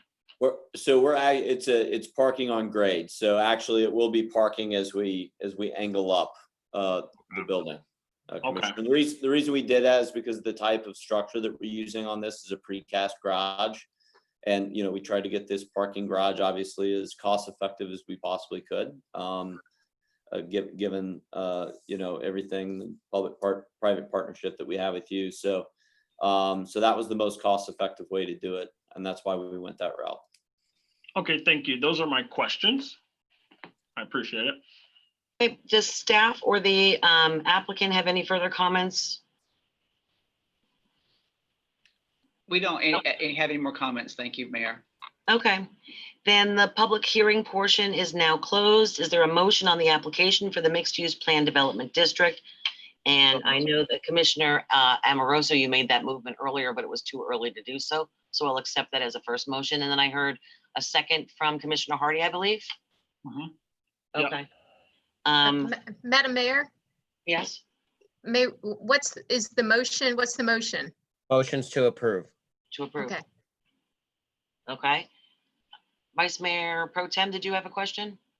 I just saw your hand go up. Sorry to interrupt, Mayor, but clarified, Vice Mayor, does that mean approve as submitted, including conditions of approval? Correct. Okay, thanks. As Okay. staff approved. Vice Mayor Pro Tem, did you have your hand up or is that from before? You've got the mystery. Okay. All right. Then we've got a motion on the floor and a second. Is there any discussion? Are there any hands up? Because I'm seeing hands up and I don't know. Well, my hand's up. Commissioner Robinson, is that But your I don't hand? know about Commissioner Maxwell's hand is up as well. I know. Okay, Commissioner Robinson, he's saying no. I really want a successful project there. I certainly want the developers to make money. How much money is, I guess, none of my business, but it is Lake Worth's business when I don't want to say it's less of a project to make more money. So therefore, I'm very sorry that in this iteration, I'm not in favor of this. I'm not in favor of voting yes, but I look forward to a better project coming out of these very capable developers. Thank you. Commissioner Hardy? Yeah, look, I'm very much for this project. And, you know, as I've said before, I wish we had more like this in the city. And, you know, I know some folks cringed when Commissioner Robinson said that, you know, we want kind of like the municipal version of, you know, you want to be like Mike in South Florida, you know, you want to be like, you know, West Palm Beach or, you know, Fort Lauderdale. And, you know, that triggers feelings and emotions about our past politics, right? But, you know, what I do know is that those are successful cities that are financially able to take care of themselves. And they're able to take care of themselves because they have a climate that fosters projects like this.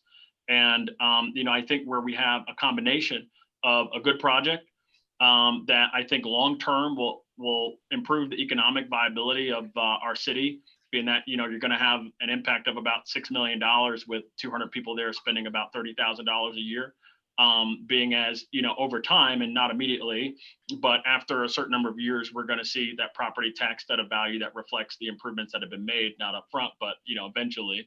And, you know, given also that I think this has the opportunity to catalyze additional projects in the area. I think those are all reasons to be for this particular project. And frankly, and you know, William knows this, you know, I've spoken with you, Jeff and Nick, and you know, I think most folks in the community know that I'm a pretty pro development guy. And you know, if the mid was one sort of project, as you said, certainly smaller, spread out among fewer acres, this is kind of the next step up. In the future, you know, I want to see if we can beat this in terms of you know, its density and scale and its ability to pay for itself and to help the city pay for services that, you know, we need. This is the kind of project that I want to see. And as far as the workforce stuff, which you know, I think was a motivation for us to get involved financially because, you know, the parking garage is important to the finances of this project here, right? So we were getting involved financially in that parking garage. We're getting involved in the project as a whole. The fact that there were going to be workforce units in here was a motivation for me to get involved and to vote yay in that previous meeting we had about the garage. And the fact that you're reaching out to the county and the county is being flexible and innovative is about workforce housing in Lake Worth, and even you know whatever it is that's below 80% of AMI. I think that gives us another reason to want to participate in this project and to approve it. I was on the phone today with someone who is you know, they're young, they're 20, but they're a lifelong resident of this city. And what she said was that those of us who have sat on this dais, we often talk about wanting to change the demographic of the city. We want a more affluent resident. We want a more, I don't want to say yuppie resident, but, you know, we want that young urban professional. And she said that we often go for that demographic change at the expense of the folks who are already here.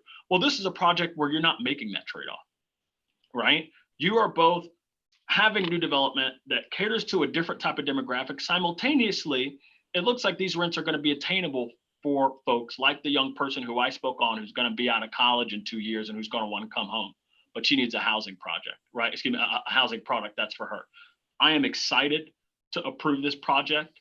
I can't wait to see it come out of the ground. I won't be on this dais when it does, but I hope to be there at that ribbon cutting ceremony, however many, we'll say months out, right? We're going to count the you know, that in terms of months, not years.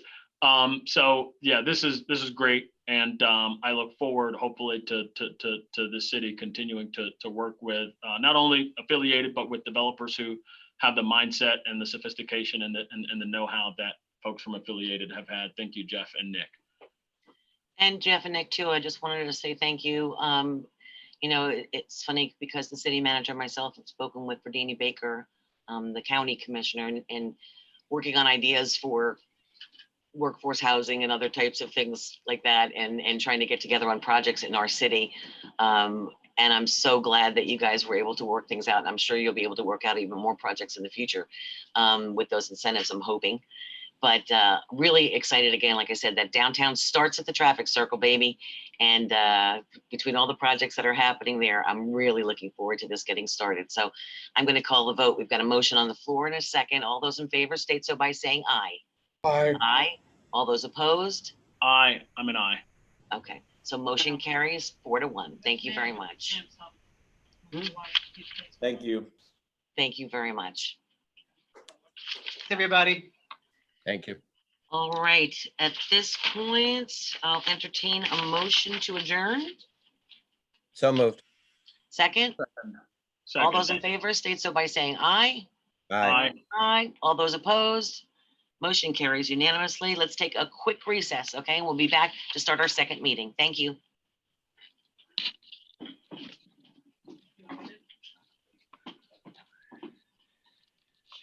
Keith, are we live? Oop, oop, oop. Keith, Yes. are we live? Yes, we are. Okay. Is William in the building, pray tell?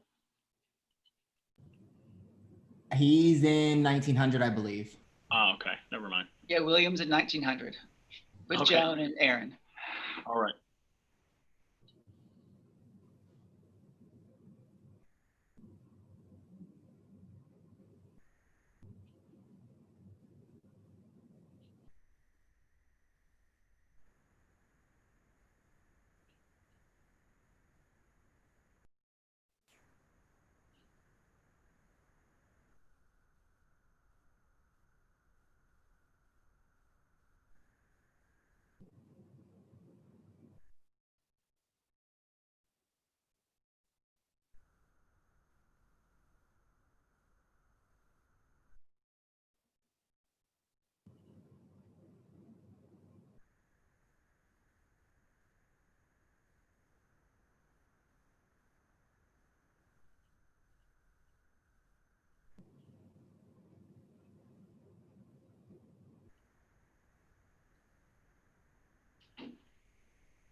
All right, she said 8 o'clock. We're gonna have to pick up the pace.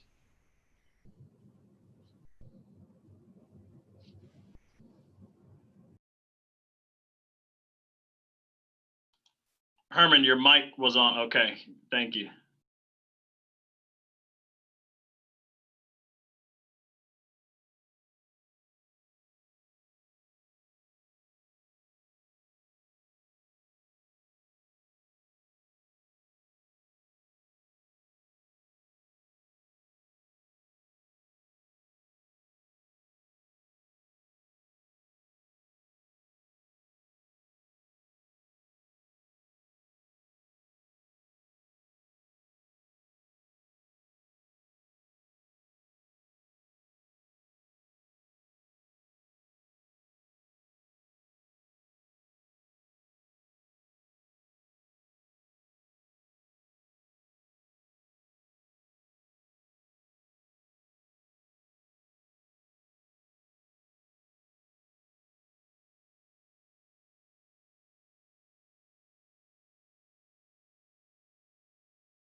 Keith, can you hear me?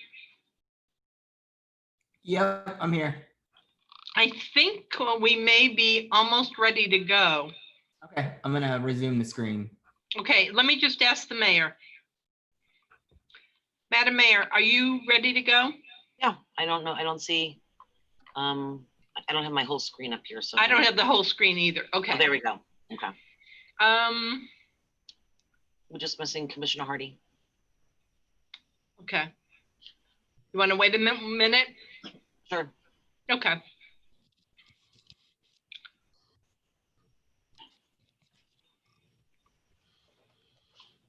Here we go. Okay.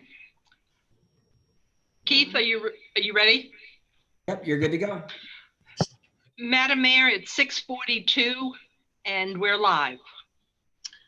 Good evening, everyone. I'd like to call this Tuesday, June 9th, City Commissioner. It's 7:42.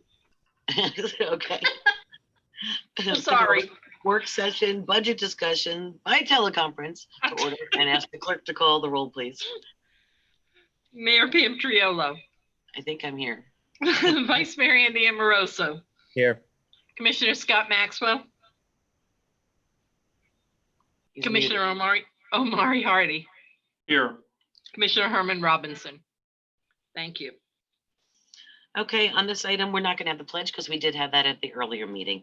Right. So we're going to look for revenue and expenditure review of all of our major funds as we start the budget discussions.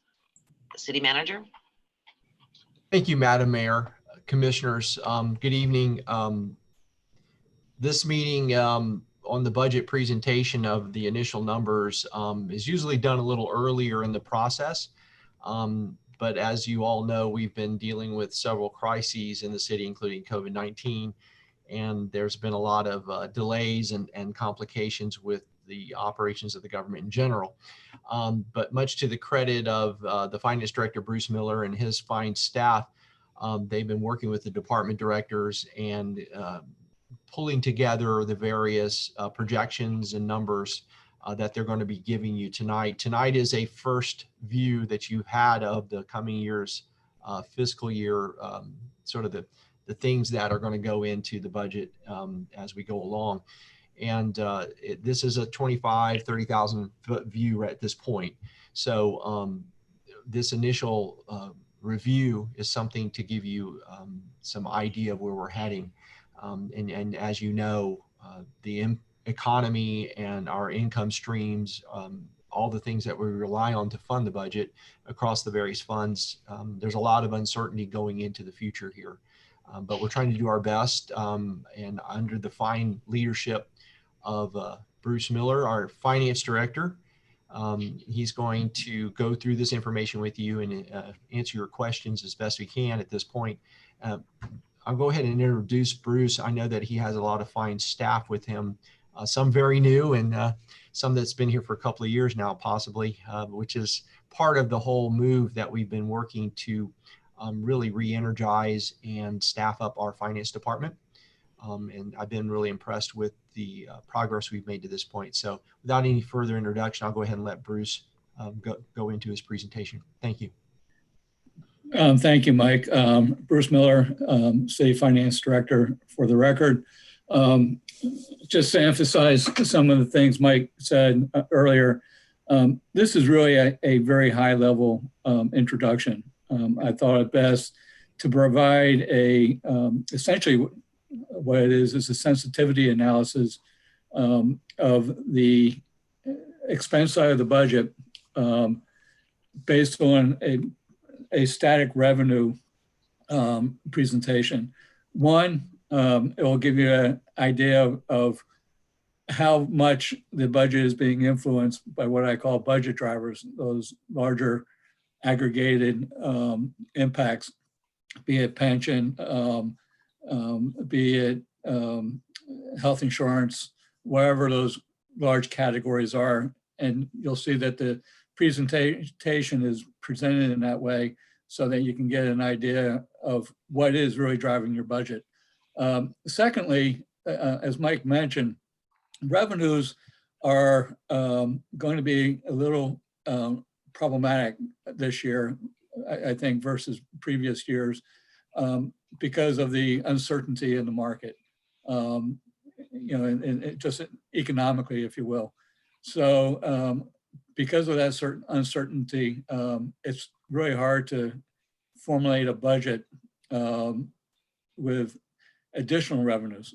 The exception to that is what we're using. We're using a 6% increase in our ad valorem tax revenues, which were provided by the county about 2 weeks ago now, I believe. So we do have a pretty good base with that. And so if we would turn to, well, let me say a few more things. The presentation is really focused on the revenue side first, and then looking at the expense side and what those drivers are. Again, understanding and appreciating what those sensitivities are. On the revenue piece, I think we have to be cognizant of potential impacts on revenue collection as we move forward if we do have another pandemic. And so, hold on one moment. My screen just went a little crazy here. And the last piece is the combined presentation of revenues and expenditures.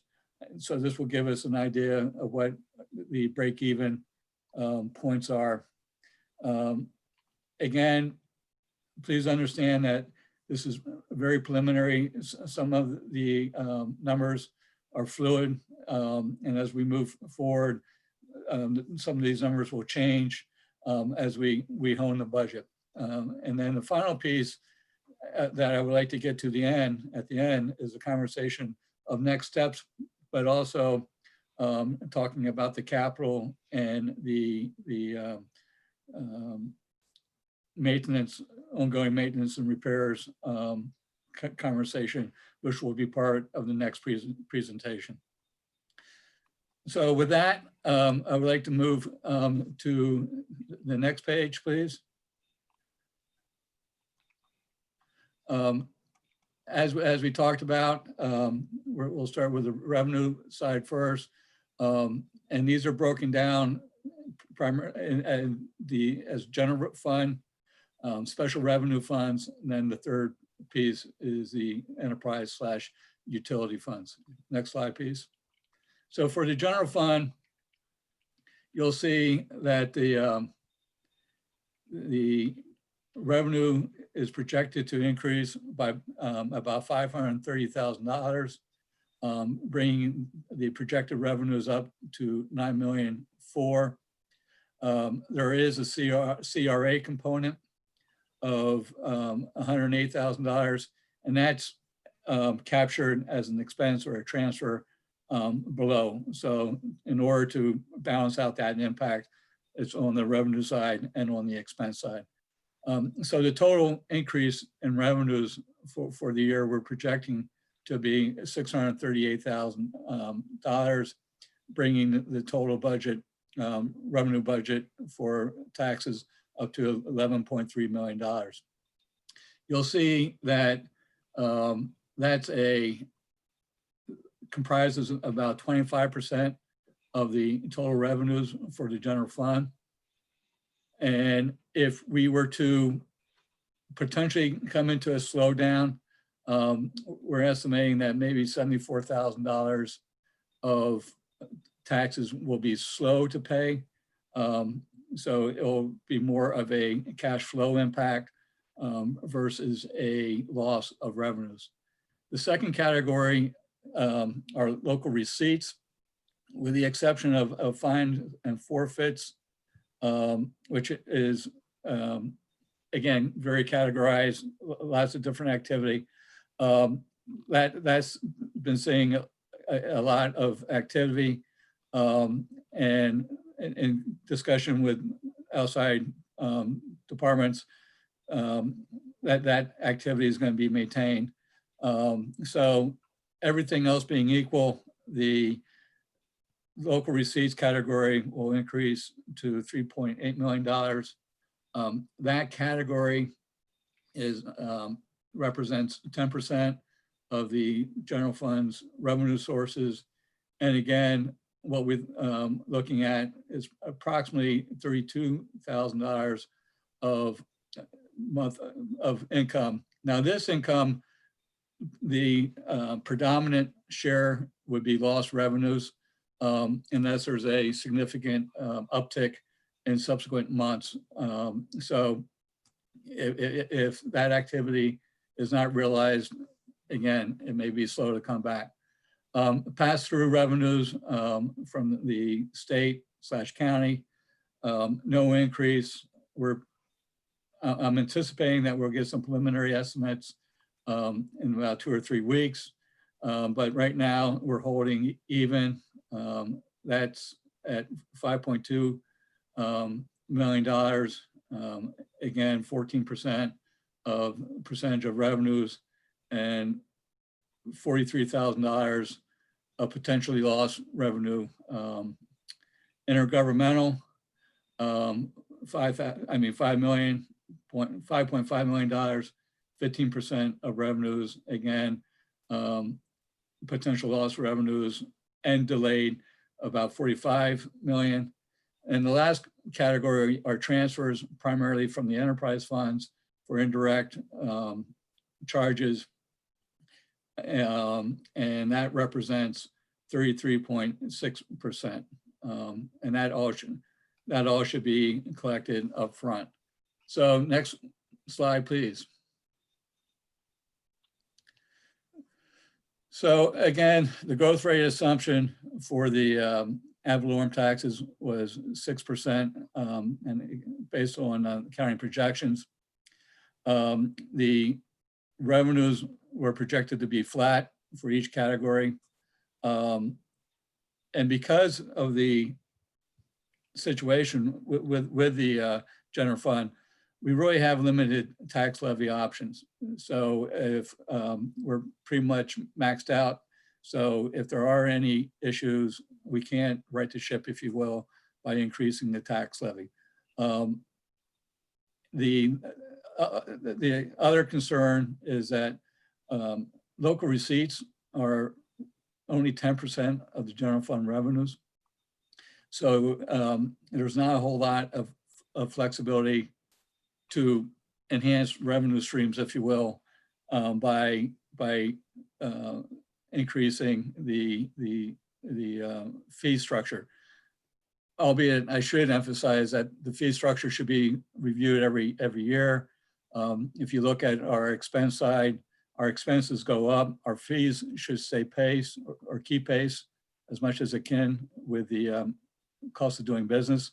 So every year that we do not adjust the fees associated with those goods and services that we provide to the taxpayer or the user, we're getting further and further behind. But so, albeit it's only 10%, it does provide improved revenues. But more again, I think it's important just to keep pace with the cost of doing business. The other revenues are essentially intergovernmental transfers and pass-throughs, which we really do not have any control over. So considerations and concerns that I'd like to put out to the table, and we're not going to have the answers tonight per se, but as we move forward during the budget discussions, I think we need to pay more and more attention to it. What is the sensitivity or the impact of the corona moving forward? As you know, we're getting a borrowing to protect on the cash flow issues, but depending upon the duration and the depth, you know, we need to be able to move quickly, and we might want to think about strategies of that as we work through the budget process. Potential impact across all is about $300,000 per month, which are primary timing differences. Another issue I like to emphasize is the interfund transfers are being held constant. We talked about this last year. trying to whittle down as much as we possibly can the transfers that we're pulling from the utilities, electric being the primary, but water and sewer and others also up for conversation. And then the final piece I would like to emphasize is the general fund tends to provide assistance to other non-enterprise fund deficits. So for example, if, not to say, not to pick one anybody per se, but if the golf fund goes in deficit, it's the general fund that helps that deficit out. So the general.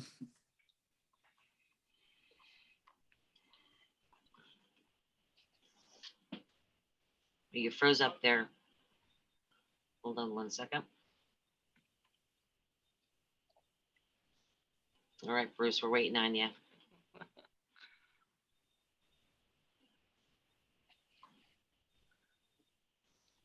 See if we can get it back. He's probably trying to reboot it right now. City Manager, did you have any follow-up? Just while we get him back on? No, Madam Mayor, and we need to, I guess, go to the next slide. But I think one of the things that, just to anticipate a question, the 6% on the ad valorem valuation increase. I was going to ask you about that. Yeah, we actually, Dorothy Jacks, the property appraiser, released the numbers, and we were over 8%. Right, that's what I thought. Okay. Correct. But one of the caveats in discussing that, and also I wouldn't say a warning, but a potential, if there is this downturn potentially in the economy or several properties in this city, that people would go to the Value Adjustment Board and potentially be able to get their valuations adjusted. That's what they do. Not really understanding the full number at this point or how much that might have. We conservatively programmed in at this point is 6% for discussion purposes. So we understand that there was a higher projection based on what we've seen and what Dorothy provided us. But we don't know the full impacts of the Value Adjustment Board process at this point. So we were being conservative and used a 6% in that adjustment. And I just wanted to clarify that because I know that some people are saying, well, the numbers are different, and I just go ahead and address that. And again, this is your initial blush at looking at the expense drivers.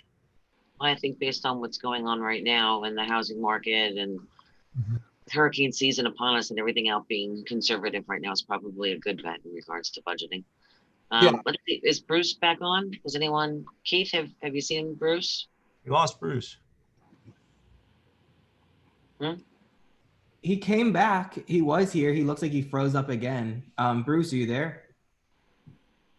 Yeah, I think he froze again. Well, this next slide is basically your special revenue funds. As you know, we operate these various different pieces of the organization as separate businesses where they have their profit and their loss and their revenues and expenses in these various funds, including the beach, the building special revenue fund. I apologize.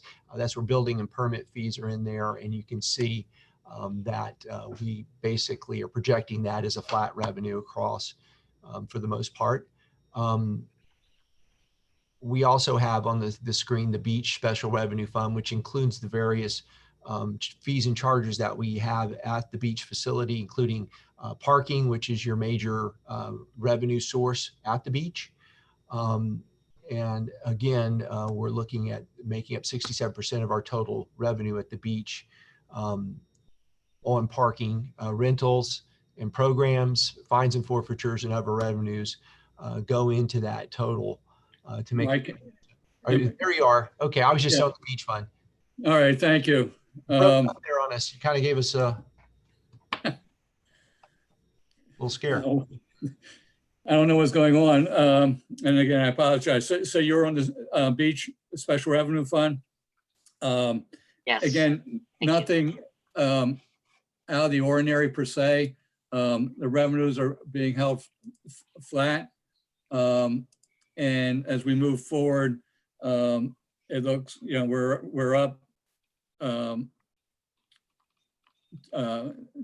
again, 3.9 million, almost $4 million.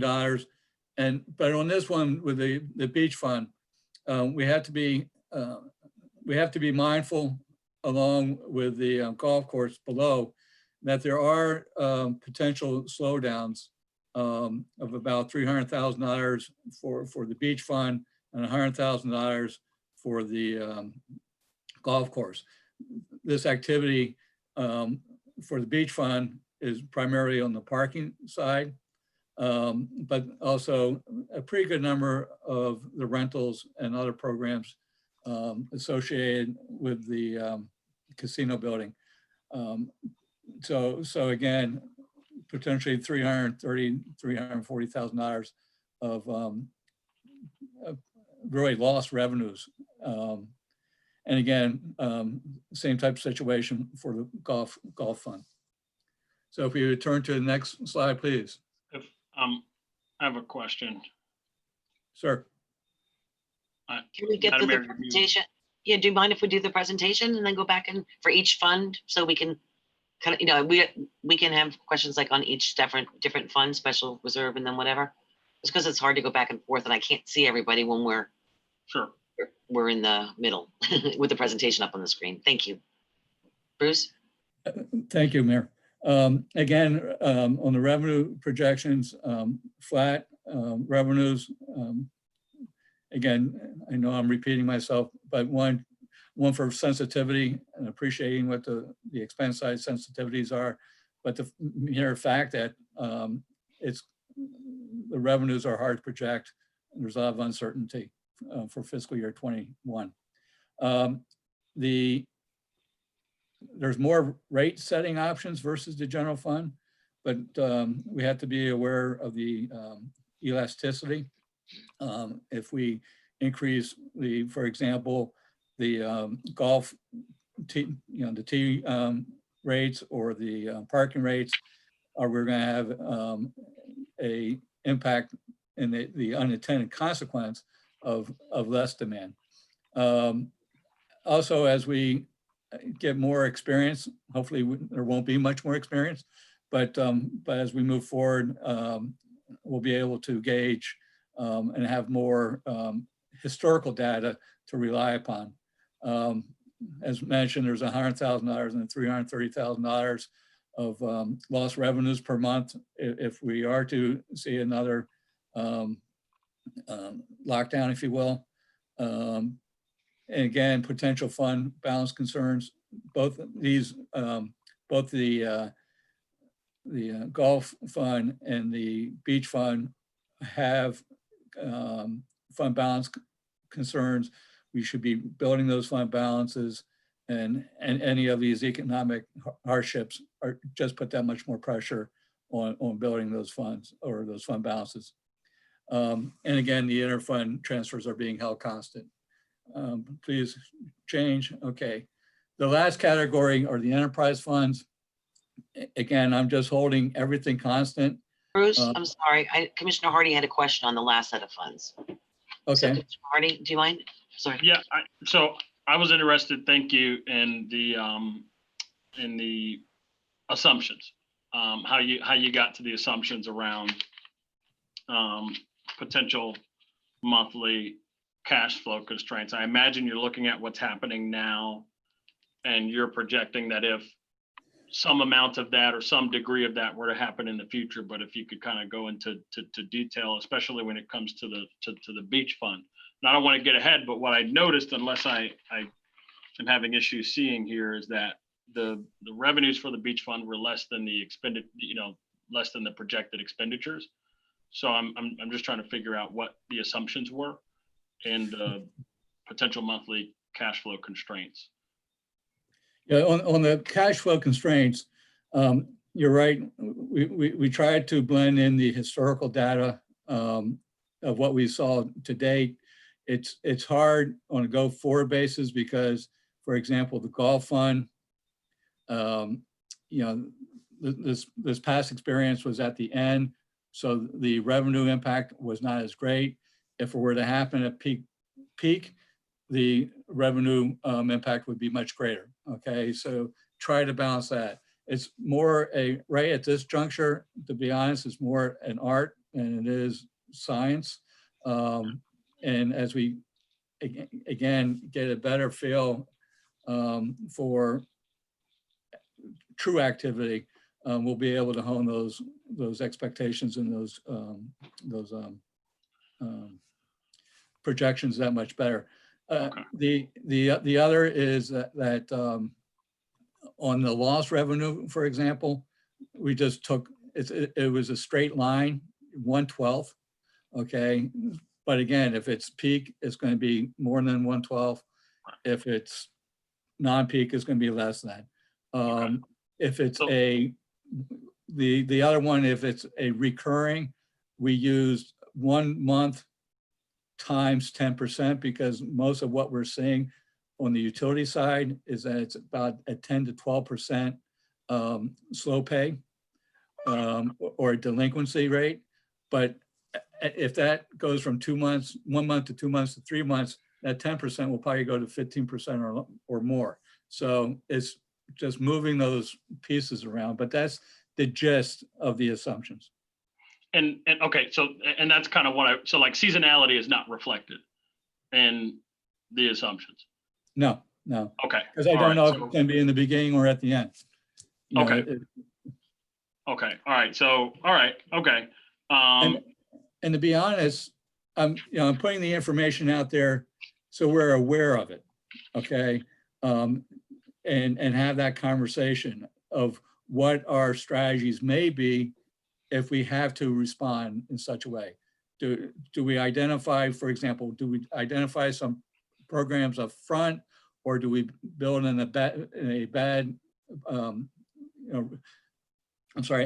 a reserve for slow payments up front? So you basically are inflating your expenditures, but there's different ways, coping strategies.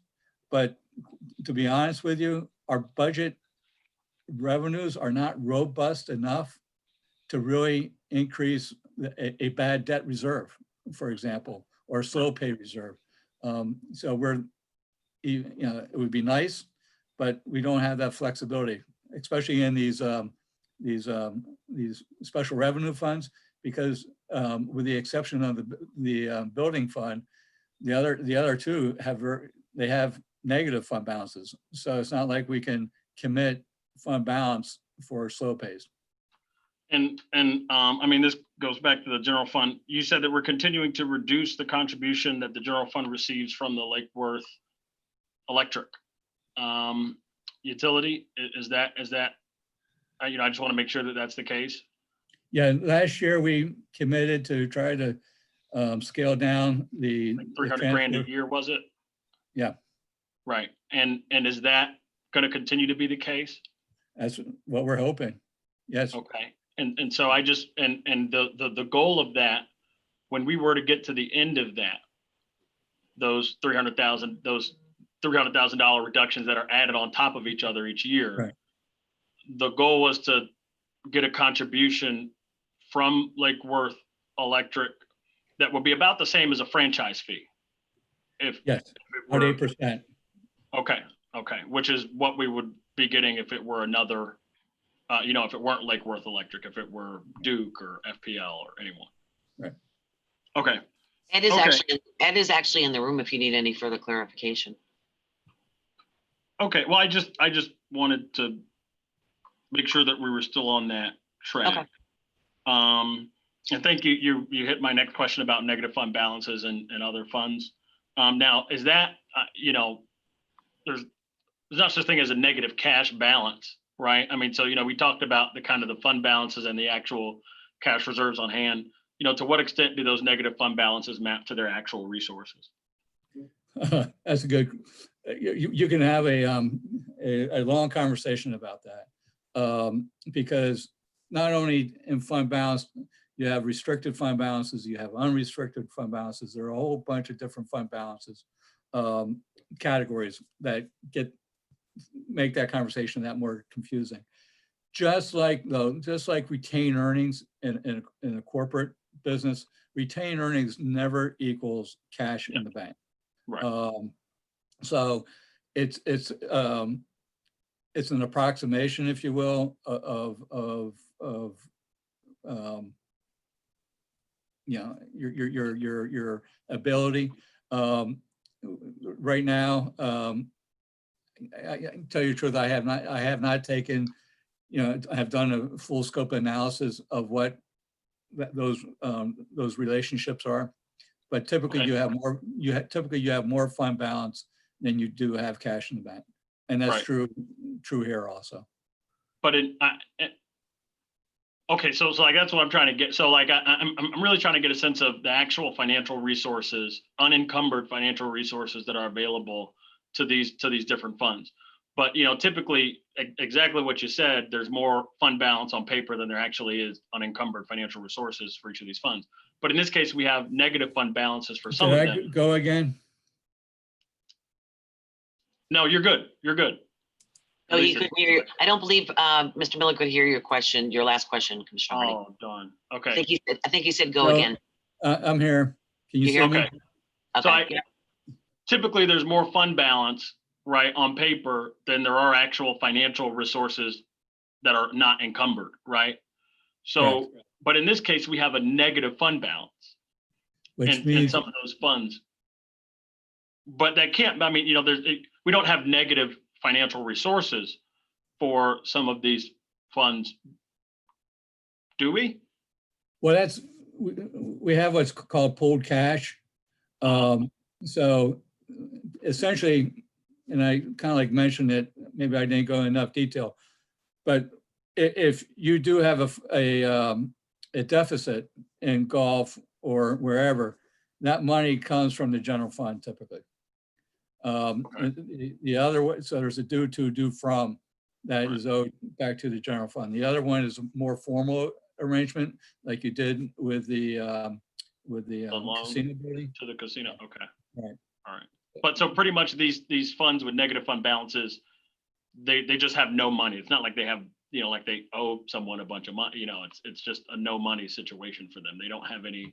Well, they owe the general fund money back. It's a due to, due from. It's not a formal note that you did with the again with the casino building, but they owe the money back. Do we want to formalize some of that?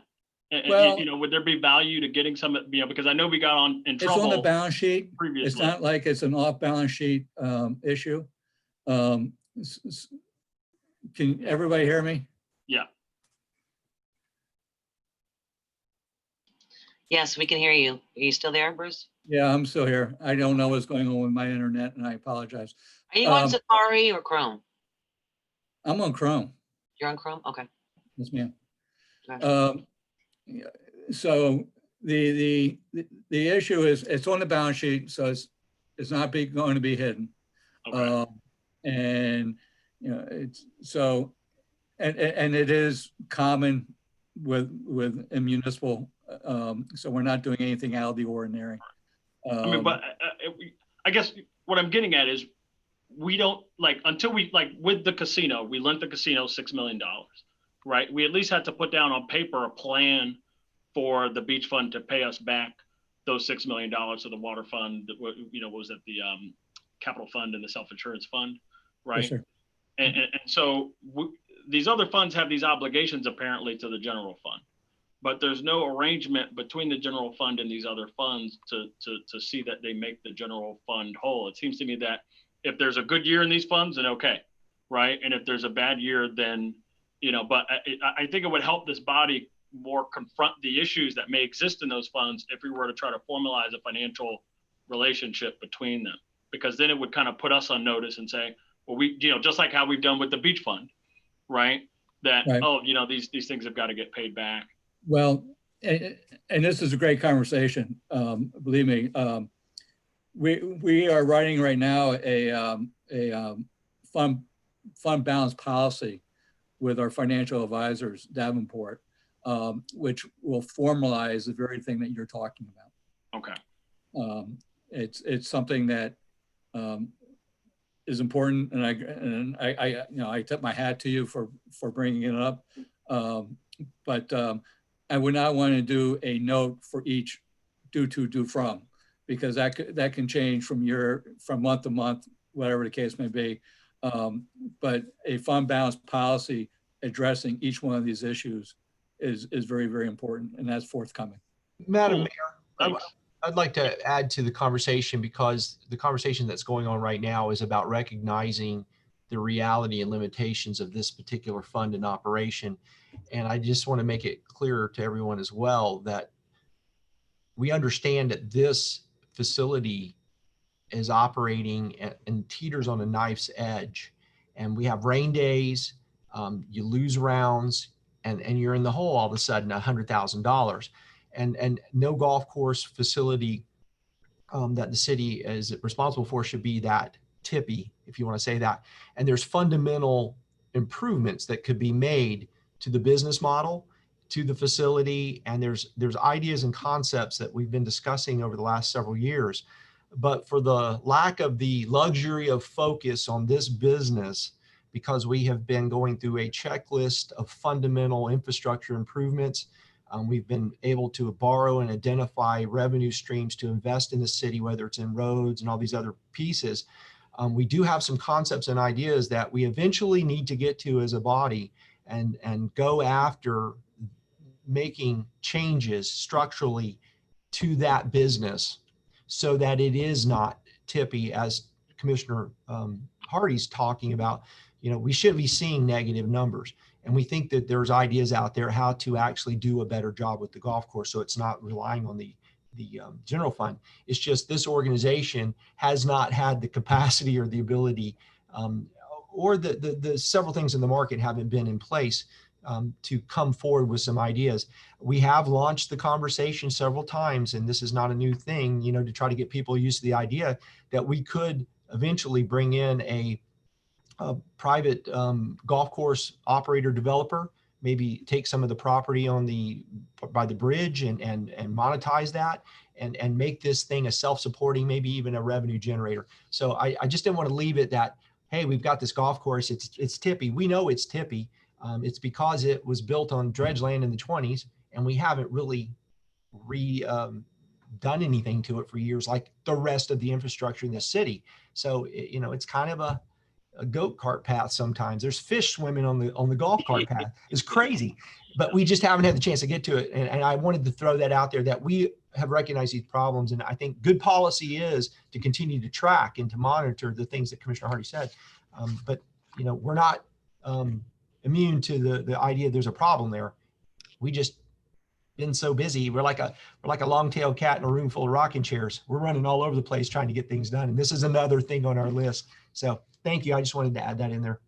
Madam Mayor, if I may Commissioner follow up. Oh, sure. And then Commissioner Robinson, you're on after Commissioner Hardy. Yeah, so Mike basically hit my point, right? So my feeling is that we should confront these financial issues in these funds, and whatever we can do to make sure that we're confronting ourselves with the reality of what's happening in some of these funds consistently. I think that would probably force us to have different conversations about some of our assets that Commissioner Robinson, our underutilized assets, that he continues to talk about. And so, you know, what I hope is we can recognize that the most, so, you know, look, you know, the most valuable piece of property in the city is the beach. Second most valuable is probably that golf course. And there's no way that they should be as financially unproductive as they are and have been. And whatever needs to be done to make them as productive as possible, so that we leave as little opportunity cost on the table as possible, I think this body should really consider, and sooner rather than later. It's difficult for us politically, but, you know, I think long term we need to do what we can to put ourselves in a better financial situation, which means looking at these assets like the golf course. Absolutely. And like Commissioner Hardy, I think stating the obvious, which that is true, but there's a limited capacity of this organization and your staff and your time too, to reprioritize our focus and resources. And I just wanted to make that clear. Y'all haven't gotten to the point of addressing that golf course and running that through the course yet, because you've got a lot on your plate. and we have a lot on our plate, and we're very busy.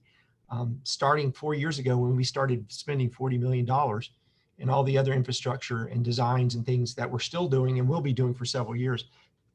Partnerships, we have to get the legislature, the cabinet to release the land. There's restrictions on there. There's a lot of groundwork and grunt work that should have been done 20 years ago. Let's be honest. We're cleaning up as we're going, and we're still doing that. Golf course is an example of that. Yes, you're right, but saying that fact doesn't automatically make it a priority on your list. I just want to put that. Commissioner Robinson? You have to unmute. Sorry. I can't unmute you. I don't have that ability.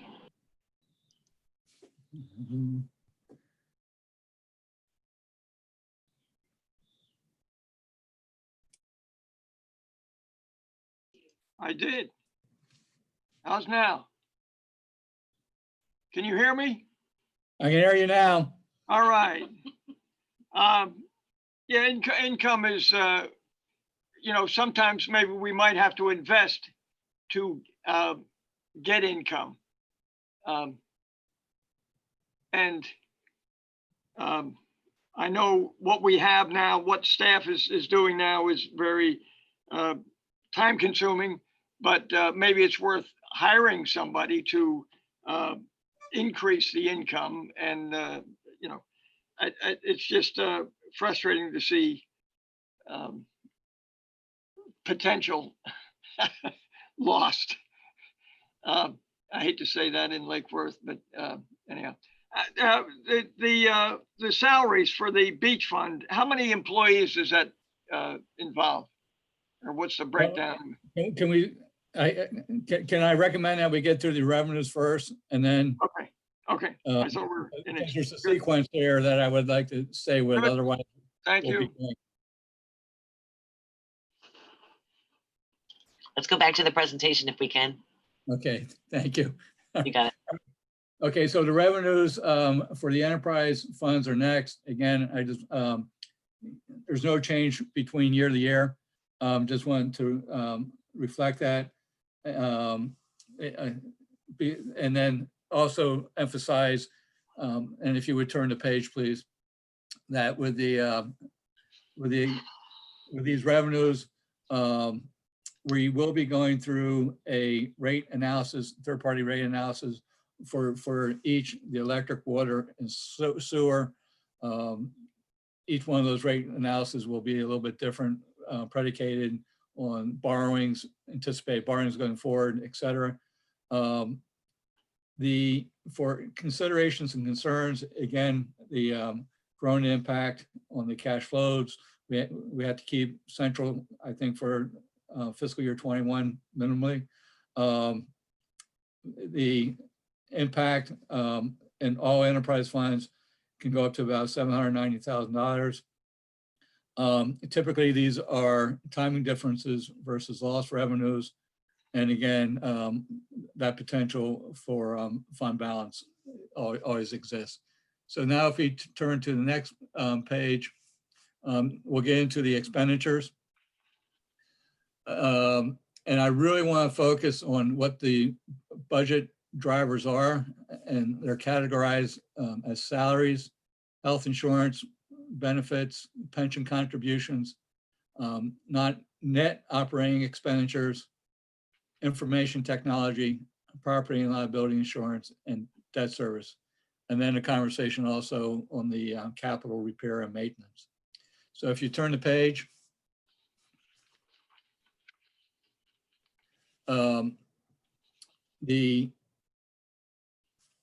the presentation, you'll see each one of the categories along the left column, starting with salaries, working down benefits all the way down. And then if you'll see the increases, and you'll see the growth factor, second column to the right. So that this is the amount that each one of these categories is increasing. The salaries are increasing by 3%, or $172,000, almost $173,000. benefits are going up 6.5%, health insurance benefits to about $76,000. The defined pension is going up, and this, to be honest, needs a little bit more massaging. But based on the actuarial analysis to date, and Andre and I will have to look at this a little bit more detail. Fire is going up. I'm sorry, police is going up 15%, and there may be an additional increase with that because of a required contribution issue. So what we're looking at, and I'll get into the detail as we move forward after I verify, but it's saying 22% right now because what this is reflecting, this contribution is the required contribution as a dollar amount that's being traced back to these different, there's three pensions that we have to contribute to. One is the fire, police, and the general employees. And then we have a defined contribution, which basically grows with the, which you'll see right below that, which grows with the increase in the salaries. So the operating expenditures are increasing at 1%. Not every single line number will increase by 1%, but on average, be it contracts or whatever, we're expecting about an $85,000 increase in the general fund. That could be, again, that could move up or down based on renegotiations. For example, we're going out for an audit RFP as we speak. That audit RFP may come back flat or it may go up some dollars. So each one of those will be sensitive to that. The information technology is going up $812,000. I'm sorry, $105,000 up to $812,000, or a 15% increase. That's predicated on, just the needs assessment and the cost of doing business for each one of the departments. Property liability is estimated to go up about $30,000 or 5%. Public safety right now is projected to go up at 1% or $133,000. And then debt service is going up from $75,000 to $300,000 or a $225,000 increase. And that's predicated on the borrowing that we're doing for short-term financing and also for the capital. That's all contingent on the final debt amortization and how we and how the different funds share the money. So right now, there is not a specific debt amortization schedule out. So again, that number can change.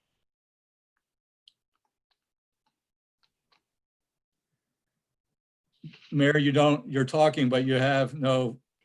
Oh, sorry. Is the 1% the sheriff's office 1% increase? Yes, ma'am. I thought you said something before about 15%. What was that? That was the pension. Oh, the pension. And that's the pension that we have for the former Lake Worth Police Department obligations, right? Okay. Correct. And that ends at some point. That ends actually within, like, how many years is that now that will be completely closed? 10 years? 18, isn't it? Closer to 18. Is it? I'm not sure. I can check that out. I know it's a 20-year. I'm sorry. It was amortizing out for 30 years. They brought it down to 20 years, but it's closed, which means no new police officers are. That's what I meant. Yeah, and there's only, I think, a couple of, there's only a few left in that plan. Right. Okay. Commissioner Hardy, you have a question? You're on mute, sir. Okay, thank you. And so I guess my first question is, I'm trying to flip back and forth between the revenues and the expenditures, right?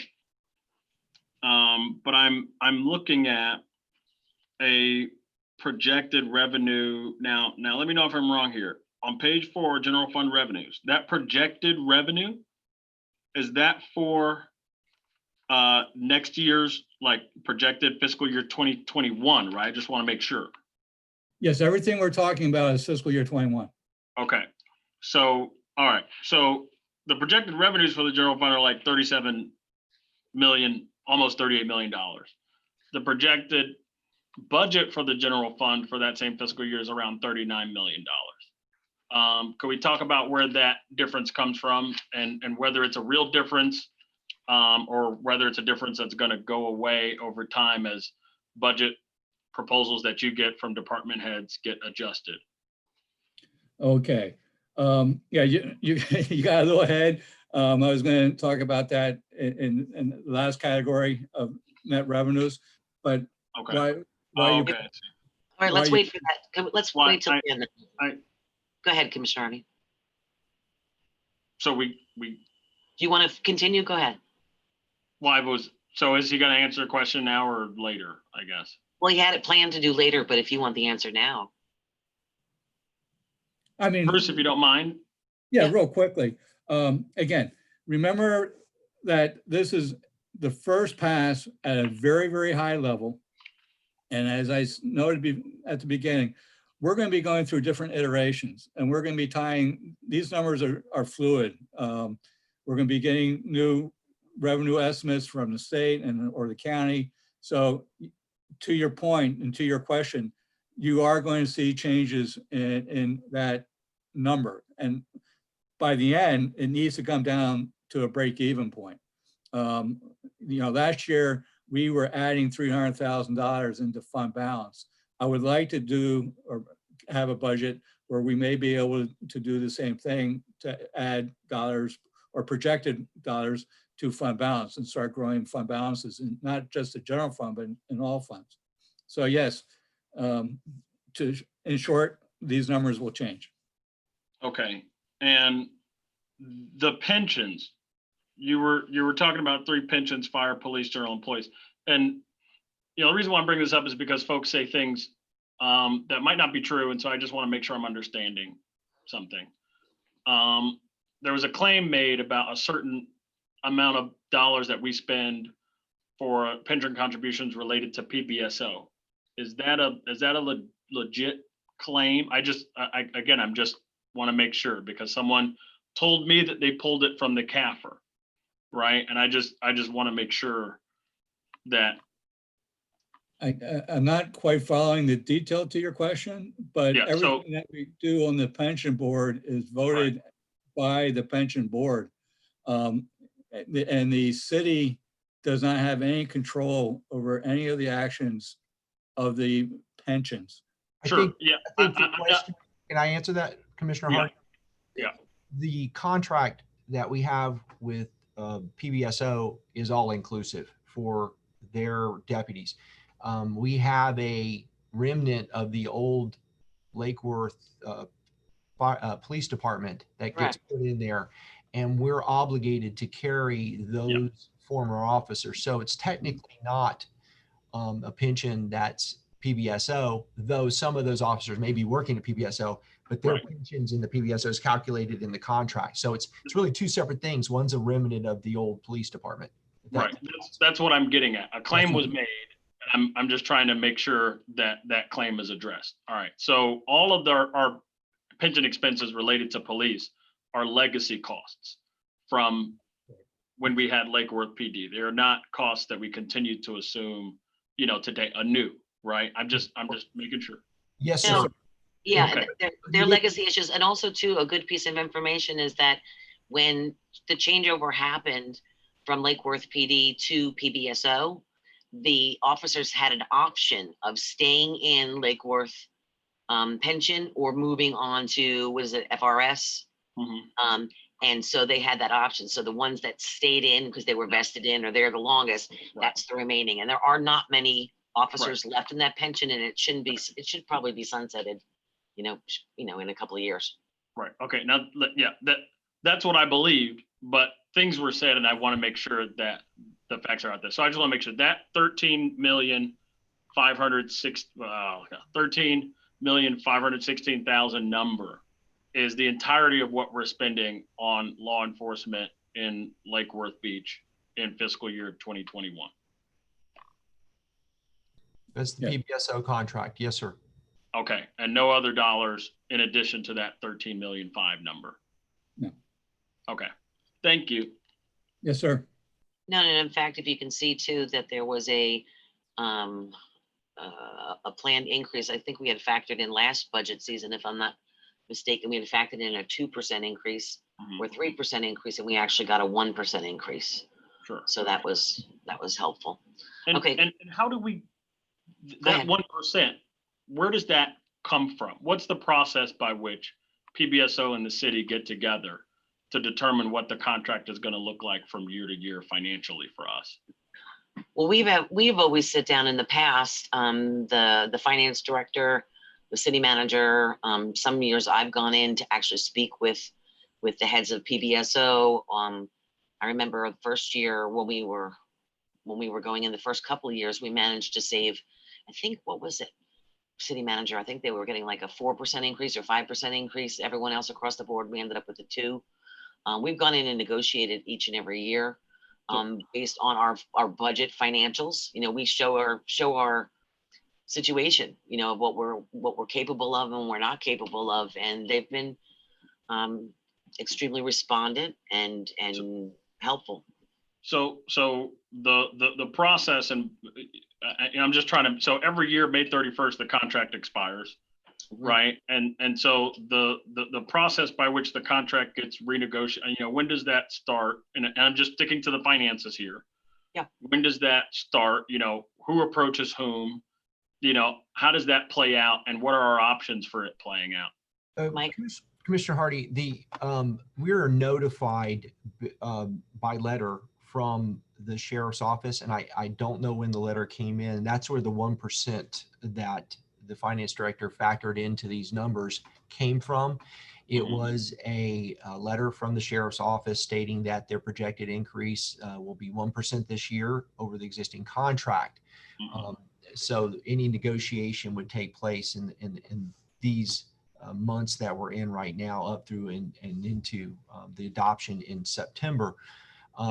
In the conversations with the sheriff that we've had in the past and with his staff, there's a real approach from their side of the equation to try to balance the costs of the entire system, so that there's not a sense that either the cities are subsidizing the unincorporated or the unincorporated is subsidizing the cities, and that it's a regional approach.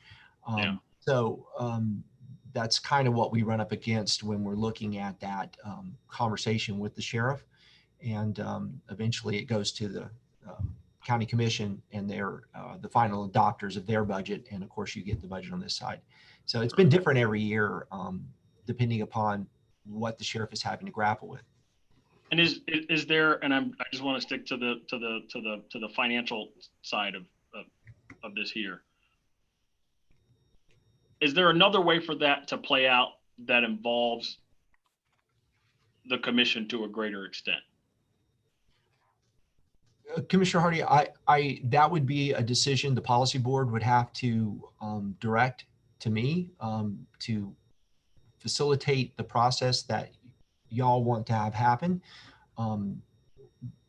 That may or may not work. I don't know. That would be a change from what we're doing if you're talking about a different negotiating process. But that would I'd have to have that direction from you guys if you want to do something differently. Okay. All right. Cool. Thank you. I appreciate it. Okay, Bruce, shall we continue? Yes, ma'am. Thank you. All right, if you turn to the next slide. I think this is pretty telling myself. It's the same bottom line as your totals, but it's broken down a little bit differently. It's salaries, benefits, pension contributions, and then the remaining are discretionary expenditures and non-discretionary expenditures. And again, you'll see the bottom lines are the same. But what I want to point out is that non-discretionary, discretionary represents about 14% of your budget, 14.4, of which about $5.6 million. not to say that salaries and benefits and whatnot are not discretionary, but typically once you start moving those dollars around, it's equates to services provided to the users, to stakeholders. So you can really see that, you know, there's not a whole lot of flexibility in this budget when it comes to discretionary versus non-discretionary. And I would probably venture to guess that what I categorize as discretionary, other people probably would put it in the bucket as non-discretionary.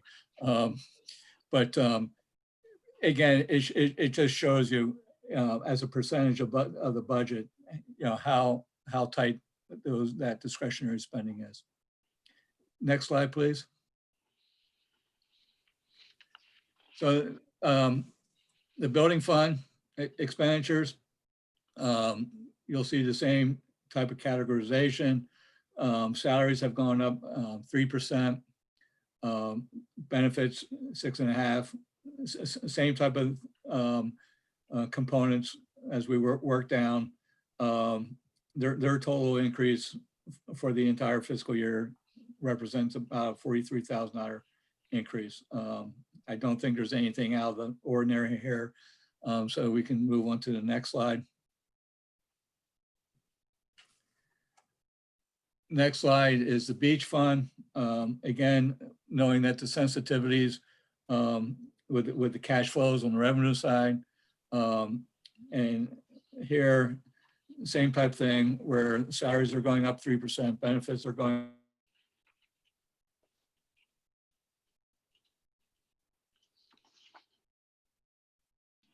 All right, we lost them again. I want to provide some clarification that actually the question that was presented regarding the sheriff's budget,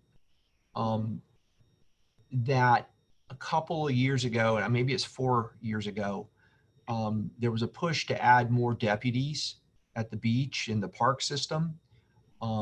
That's a public safety number you're going to see. So beyond the contract that we have with the sheriff's office, there's also some extra deputies that the commission decided at that time we wanted to beef up some operations. So and I want to say that these deputies are about $130,000 a piece. And you'll see that in, for example, in the beach, in Lauren Bennett's budget in leisure services. So to clarify, it's not just the one contract for the operational. Y'all made a decision to actually add some additional deputies to provide services that were more related to the parks and around Bryant Park and the beach in those areas. I'll get you the full details on that. I'm going from memory here, so I apologize, but I didn't want y'all to think that that was the only deputies and the only place that you see is that one category in the general fund. There's a couple that y'all added a few years ago, for example, in the beach fund here. And it looks like it's blank there. It says public safety. I don't know he's got that number just yet. And I don't know if you remember too, City Manager, Yes, ma'am. was a presentation that Captain Bear had done a while back in regards to calls of service. And I'd like to ask you if you could get that call. Because I remember one of the years in our, well, almost every year in our negotiating process, it'd be interesting to know that it always it always goes down to how many calls of service, how many deputies, what are the crime stats and whatever. And I'd like to bring back some of those numbers so you can see. I remember Captain Bear saying that the calls of service in our city are double what they are in other cities, and sometimes even more so than that, based on our city size. I mean, it's pretty huge, but yet those other cities are paying more because they're larger cities. And, they've been extremely fair with us in regards to it, but we are one of the hottest calls for service in the entire county in regards to everything from, simple crimes to, the more serious. We're one of the most active districts. Is that not correct? Yes, ma'am. I'll get with Captain Bear and he'll be able to pull together the information you're requesting. Yeah. I think Bruce, is he still frozen? I'm here. There he There is. you go. I was just Okay. clarifying that there was some deputies that actually are in the beach fund, for example, beyond the 13+ million that's in the general fund. that were added 4 or 5 years ago because there was a desire of the commission to actually add more boots on the ground is kind of how he said it. And so that we'll get those clarified, those numbers, as well as if there's any other deputies. And to further state that the sheriff is paying for one of the code officers. That's something the sheriff came to us directly and said that they would help with some of the code activities. And that's also included in the other budget numbers. So we'll get clarifications on all that for you. Thank you. Bruce. Thank you. Okay. So beach fund, and again, as I was saying, the reason I'm showing you this is so that when we go to the net revenues over expenditures, you'll have the background relative to where the expense numbers are coming. If we turn to the next page, which is the golf fund expenditures, same categories, same increases. In the golf fund, total expenditures increased $25,000. And next, we'll get into the electric utility and the enterprise funds, if you will. The big number here is you'll see up top that the salaries, all the same growth assumptions, but down here we have an increase in debt service. That debt service is predicated on the combined utility debt that we're looking at. Again, this is not fixed, depending upon when we sell the bonds, the different tranches, and everything, the different amortization schedules. This number will change. It's not maybe, it will. It's just a matter if it goes up or down. And we won't know that until we go to market. But I'm hoping that I have a little bit more pinned down working with our financial advisors. So again, that number is to fuel the SHRIP program that Ed has pulled together and has been talking about. Bruce, what borrowing tranche does this represent? Just to clarify. This is the first tranche. Okay. But a total of right. 20 million. 20 million. Okay. But in that $20 million, there are different time horizons.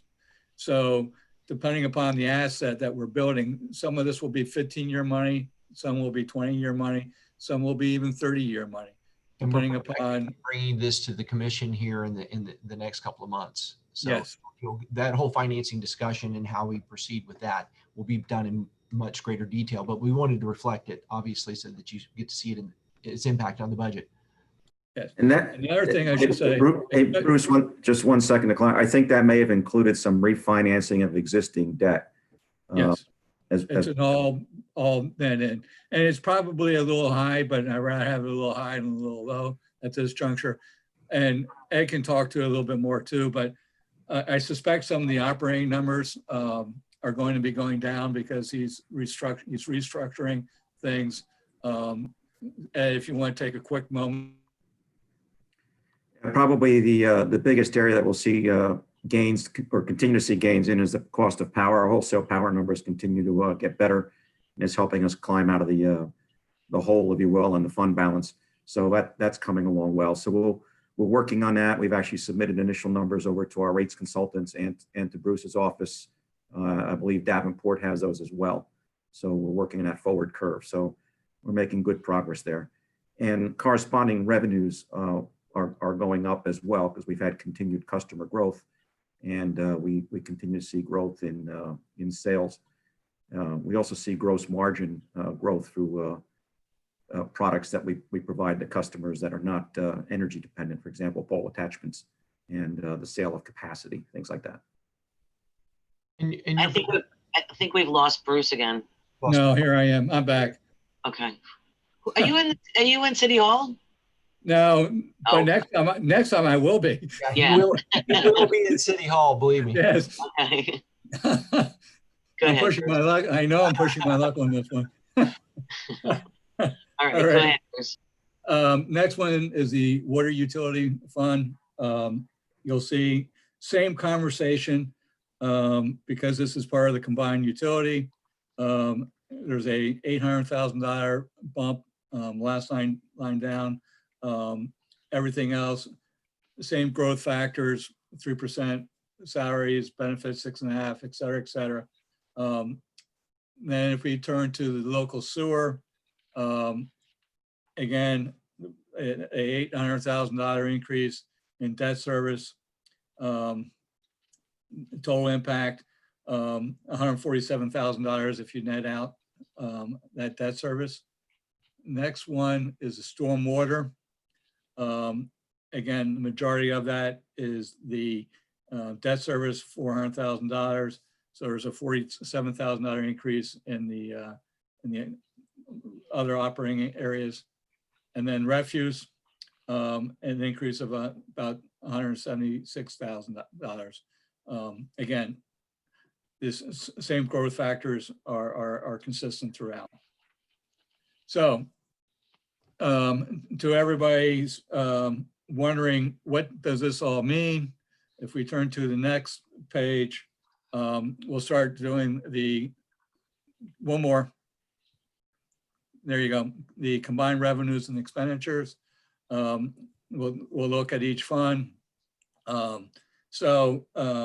The general fund is looking at this juncture, going from a $330,000 surplus to a $1.3 million deficit. I think some of that will change, I know, due to the pension, as soon as we tie those numbers out. But the point being, you can see the magnitude of just some of these changes. And again, those expenditures are very much in line with what we're expecting to see. The sensitivity of those expenditures on the general fund. So we'll be going and working with the directors to see what we can do to, as we move forward in the process, to get that down to minimally to a break even, and then see if we can get a surplus. Because again, it's important to build those fund balance surpluses as we move forward. Does anybody have any questions relative to the general fund? Nope, let's go. Okay, next fund. Keep you on camera. Yes, keep me talking. As soon as that. Exactly. I have my hand raised. Oh, I'm sorry, Sylvina didn't let me know. Go ahead, Commissioner Hardy. So, last year we went through this thing where there was a deficit and we worked our way from having a deficit to not having a deficit, and it meant cuts to stuff. And I just want to be clear, when we vote on a budget, I want to make sure I know what it means in real terms. Whether that's hours to the library or staff positions or what have you. I think we need to be aware of that up front. And I know that's an uncomfortable that's a tough, there are internal conversations that have to happen, but I don't want to vote on a budget and not know what the actual real world consequences are for that outside of the numbers on the page. Can I just spell the library issue real quick, Commissioner Hardy, because that's been pushed out. City Manager, go ahead. Just really quickly on the library hours, the library staff is working. They're just not opening earlier. What we were finding was, as the library's been pivoting over to a really focus on children's programming with Cindy Ansel and Lauren and her staff really pushing to that direction, they're spending their time working towards opening the library a little later when the children are showing up. What we were finding was there wasn't a rush of patrons coming in at the earlier hour. So the staff is working full time. They're not cut. The library opening hour was moved up to be more in sync with the children's programming. And I know everybody, it's easy to get kind of caught up in the library's cutting hours back. It was to facilitate the direction of where we're going with it. The librarian position was cut, though. That is a body.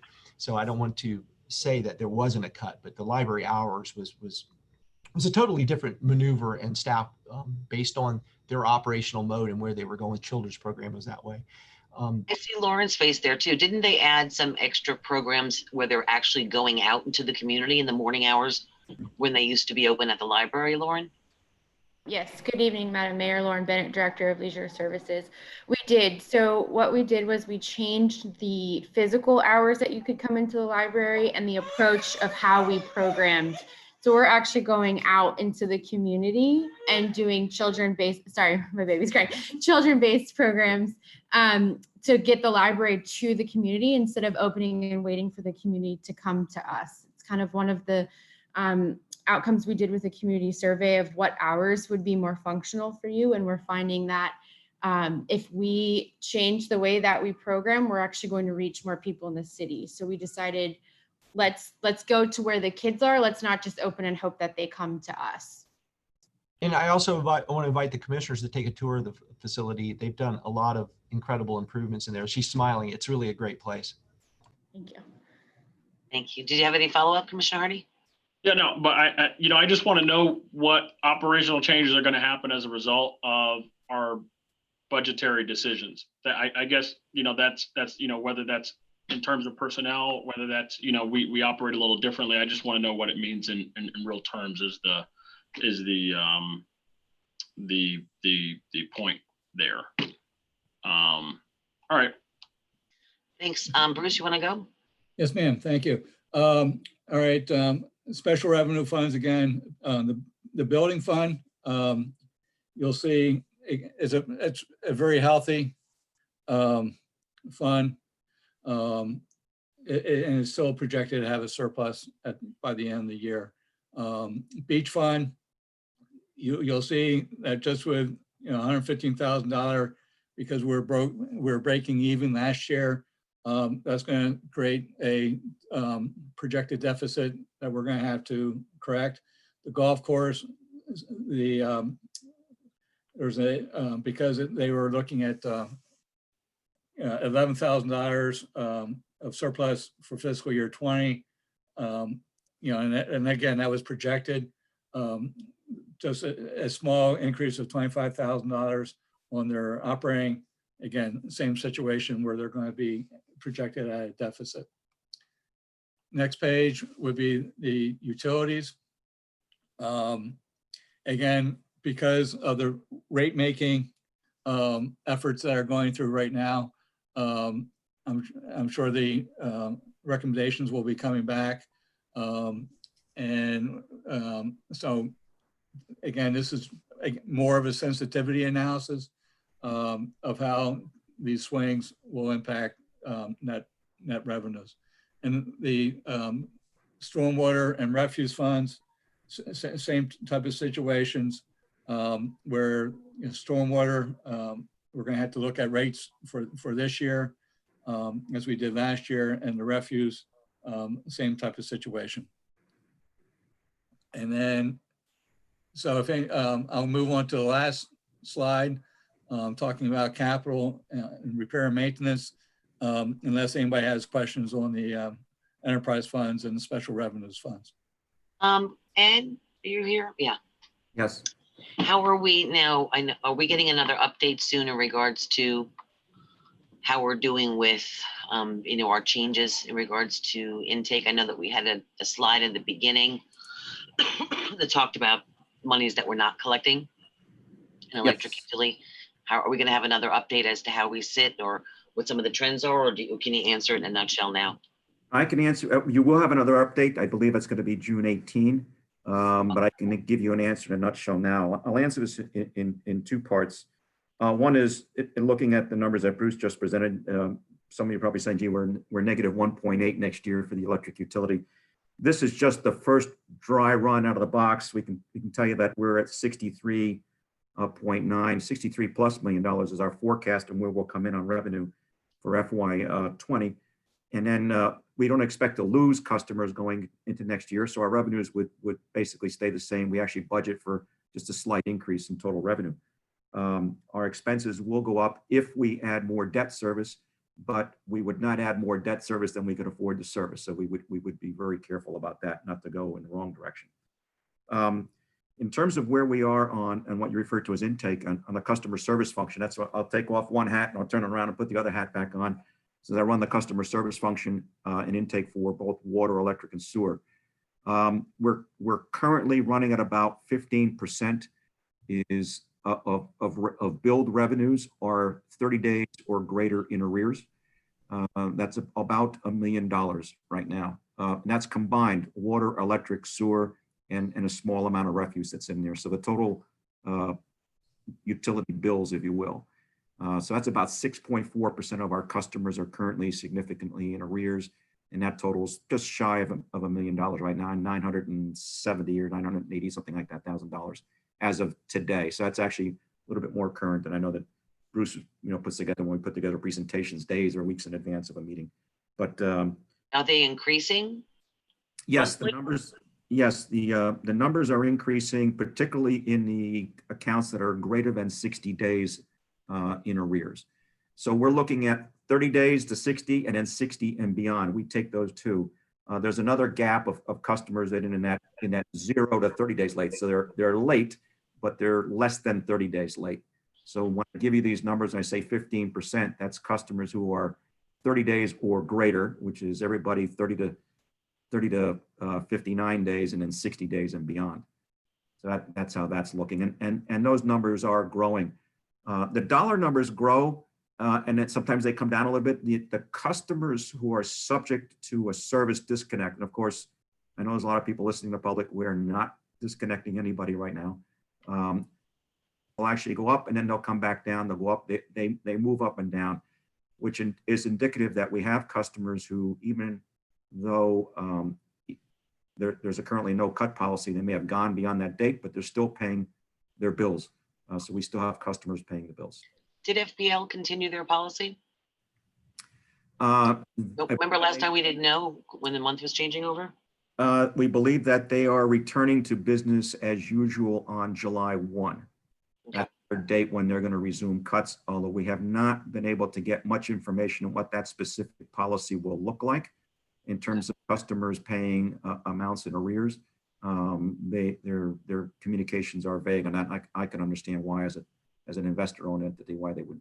Yeah, Madam Mayor, we'll conduct a survey as we did with the people who initiated the dates for the suspensions, so that you can also see when they're starting to come online, because several of the cities and different muni providers are putting out there when their programs are ending. Okay, thank you. We're keeping a good rolling, Word document, if you will, as we see press releases from various entities. We clip them, we grab them, we put them in that packet, and that will be part of what's provided to you in advance of that meeting of the 18th. Thank you. Commissioner Robinson? The rate study, when is that going to hit? The rate study is being performed with Leidos. It's currently underway. I think that's still a few months out. We're scrubbing all of the line items to make sure that they're correct and transferring between what Naviline says, what our department financials say, and what we provide over to them. We are waiting for the audited financials so we have a good solid footing. We're all on common ground, and then we'll take that information and scrub it. We will have to model it, so we'll use Stantec to help us do some modeling, and of course Bruce's shop and Davenport will be closely involved. Not before the budget. I think it's going to be a push to try to get it done before the budget. We'll have some pretty good indications on things, but I'd like to try to get it done before the budget, but I don't want to hold up the budget process for a rate design study. Okay, thank you. Commissioner Hardy?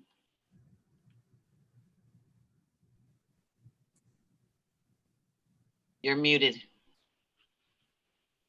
Thank you. Ed, I know that when we get our presentations from you, you talk about operating profit, and that's, you arrive at that a certain way. And here we're speaking maybe a different language, because we certainly have different numbers here for the electric utility. And so I guess, could you help me understand the differences between the projected, and I understand that was for 2020, you're talking about us, finishing the year. But are there differences, when you're showing us operating profit or operating loss, and what we're seeing here as far as projected surplus or deficit? Could you help me grasp those differences? Yeah, we include debt service on some of those on our numbers. We'll include, for example, the contribution to the general fund. We include the revenues that we get from other funds, for example, that use electric themselves. in our expenses, we carry a number of other expenses which have to be talked about in terms of how we allocate them internally. We pay contributions towards salaries of other people, shared services, the general fund contribution. So that's probably about $7 million that goes from the electric utility into the general fund and shared service functions. So those are some of the issues. And why they're not problems. It's just we just account for them different because I'm trying to come up with an operating income number. We also budget basically flat for a fuel cost throughout the year, and we budget based on an assumed amount of electricity that we're going to buy in the wholesale markets to deliver to our customers, and then we modify that a few times during the year as we get revised natural gas forecasts, because about 45% of our power is coming from a natural gas source. So natural gas is going to move some portion of our power, and then the availability of the units that we own interest in can drive our cost of power if they're out. So our cost of power numbers will move a little bit more in what you see from the utility financials on a month to month than what you would see in this high level planning exercise for the purpose of setting a budget for the year. So for budget purposes, we want to make sure that we've budgeted kind of a very conservative natural gas forecast, meaning not a very low one, but a reasonable one. And then that's what you'll see in the budgets, particularly in Bruce's budgets for us. When you get the reports from me on a monthly or quarterly basis, you're going to see much more movement because we're reforecasting a couple of months on where we see the gas futures going. So you'll see movement there. We also may have openings from time to time in the department that we wait to be filled. So in a budget purpose, we budgeted for somebody to be in a position all year long, but they might be there in 9 months, 10 months, 11 months, 6 months. You know, as we fill the positions, we get some turnover. So there's minor differences like that, but directionally, we're all extracting the same numbers from Naviline and providing those numbers to Bruce. Okay, thank you. And I know I want to remind people at home too that the deficit that was mentioned before is again the entire utilities. Unlike other cities and towns, for those people from, I don't know, outside of the city or around the country, for who knows, our utility bill is all one. Meaning it's not just an electric bill, like an FP&L bill compared to ours. You'd only have to look at one line of our electric bill to see a comparable electric usage charge. Then in addition to the electric is also the water and sewer on that same bill. So when you live in the city of Lake Worth Beach, those deficits we're talking about are monies that are coming out are actually all of our utilities, not just the electric. So that was the number, Ed, that you gave, correct? Point of information. Correct, Madam Mayor. And on occasion, there may be a specialty refuse or waste removal charge or something like that, but that's correct. I just want people to understand because they see sometimes our bills and we keep getting accused of our bill being so much higher when it's really water and sewer, and they get 3 bills for the same one bill that we send out. So I want to make sure they're comparing apples to apples. Commissioner Hardy, you had a question? Yeah, just as but what we're looking at, I'm on page 23 of this presentation I have here, I'm seeing 3 separate funds here. There's like a deficit shown for the electric fund, and that's only the electric fund, and then one for the water utility fund, and so on. Yeah, right? I was just mentioning that the number that Ed gave out was actually a combination. He said utilities, meaning not just electric utilities, but all the utilities combined. I just wanted to clarify that. And Commissioner Hardy, if I may emphasize, again, this is more of a sensitivity analysis rather than what you're going to see as a adopted budget. Okay, I really want you all to see the impact of those fluctuations in expenditures based on the movement that we know that's coming down the pike. And then now that you know those issues and have an appreciation of how that is going to impact the budget, I think you'll have a better understanding as we move forward to understand what we're grappling with, be it on the revenue side or the expense side. You now see those individual impacts, and that was the purpose for tonight. I don't want people to walk away from tonight's conversation, you all or anybody out in the general public, going, "Oh my gosh, you know, there's a deficit in each projected deficit in each one of these funds." That's not going to be the case. You know, we're going to we have changed the policy from using fund balance in prior years to not using fund balance going forward. So I think we're much more fiscally sound as we move forward. Again, and I know I've said, and I apologize for being redundant, but this is really a exercise in understanding those dynamics and the budget drivers as we move forward. I think this year more than ever. And then if I can continue. Yes. No, you can't because you're froze again. Oh, Here I am again. yay. Okay. I don't know how much you heard. No, we didn't hear any of it. Can you finish your presentations while we got you? And then we'll go to Okay. we won't ask any more Okay. questions until you're done. So two things. Next meeting, I want to bring forward the capital budget and the repair and maintenance budget. I know there was discussion last year. We're talking about the same dollars. You'll have a more detailed presentation on the capital piece, our next meeting. And then most importantly, many of you do not know, we have some new players upstairs. I just want to piggyback on what Mike said at the opening. We fired three new employees that you have not been able to meet yet. Andre, who's our general ledger, senior accountant, very important player. He's been here 3 months, 4 months now, helping out with the audit. He's a great addition. We fired Yannick from the external audit firm to be the next deputy or assistant finance director. Brings a lot of talent to the table. Candace, who is getting more and more involved. She's been here about a year now, but she's very much part of the team and has helped out in the budget process.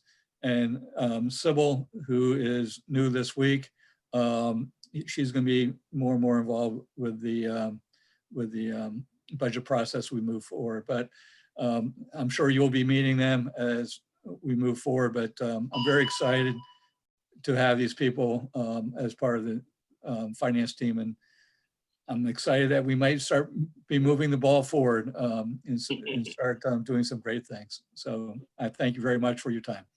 I'm so happy to see all these great new names and faces. So welcome to the team, gang. I'm so happy to see you. Right in the middle of all of the craziness. And budget time. Yes. All right. All right, folks. Well, I'll entertain a motion to adjourn. So Moved by the vice mayor. Second. Do I have a second? Do I have a second? Everyone wants to stay. We want you all staff to stay here. Commissioner Robinson? You want me to second or ask the question? I have my hand Oh, up. do you have a question? I'm sorry. No. I don't. Motion to adjourn. You're gonna motion. Sorry. No, you can speak if you like. I'm sorry. I don't have access to anything. I can't see hands, nor can I see, nor can I unmute you or anything. So that's I'm at your liberty. Motion to adjourn. Then I have a second. All those in favor state so by saying aye. Aye. All those opposed? Motion carries unanimously, I think. Commissioner Maxwell, wave at me, let me know. Okay, I think that we're good. Thank you, Mayor and Commission. We appreciate it. Thank you, guys. Thank you so much to staff. We really appreciate you working so hard. We'll be in the trenches with you. And you need anything, please call us. We know where you are. And yeah, and you next time you're in here with us. Yes, ma'am.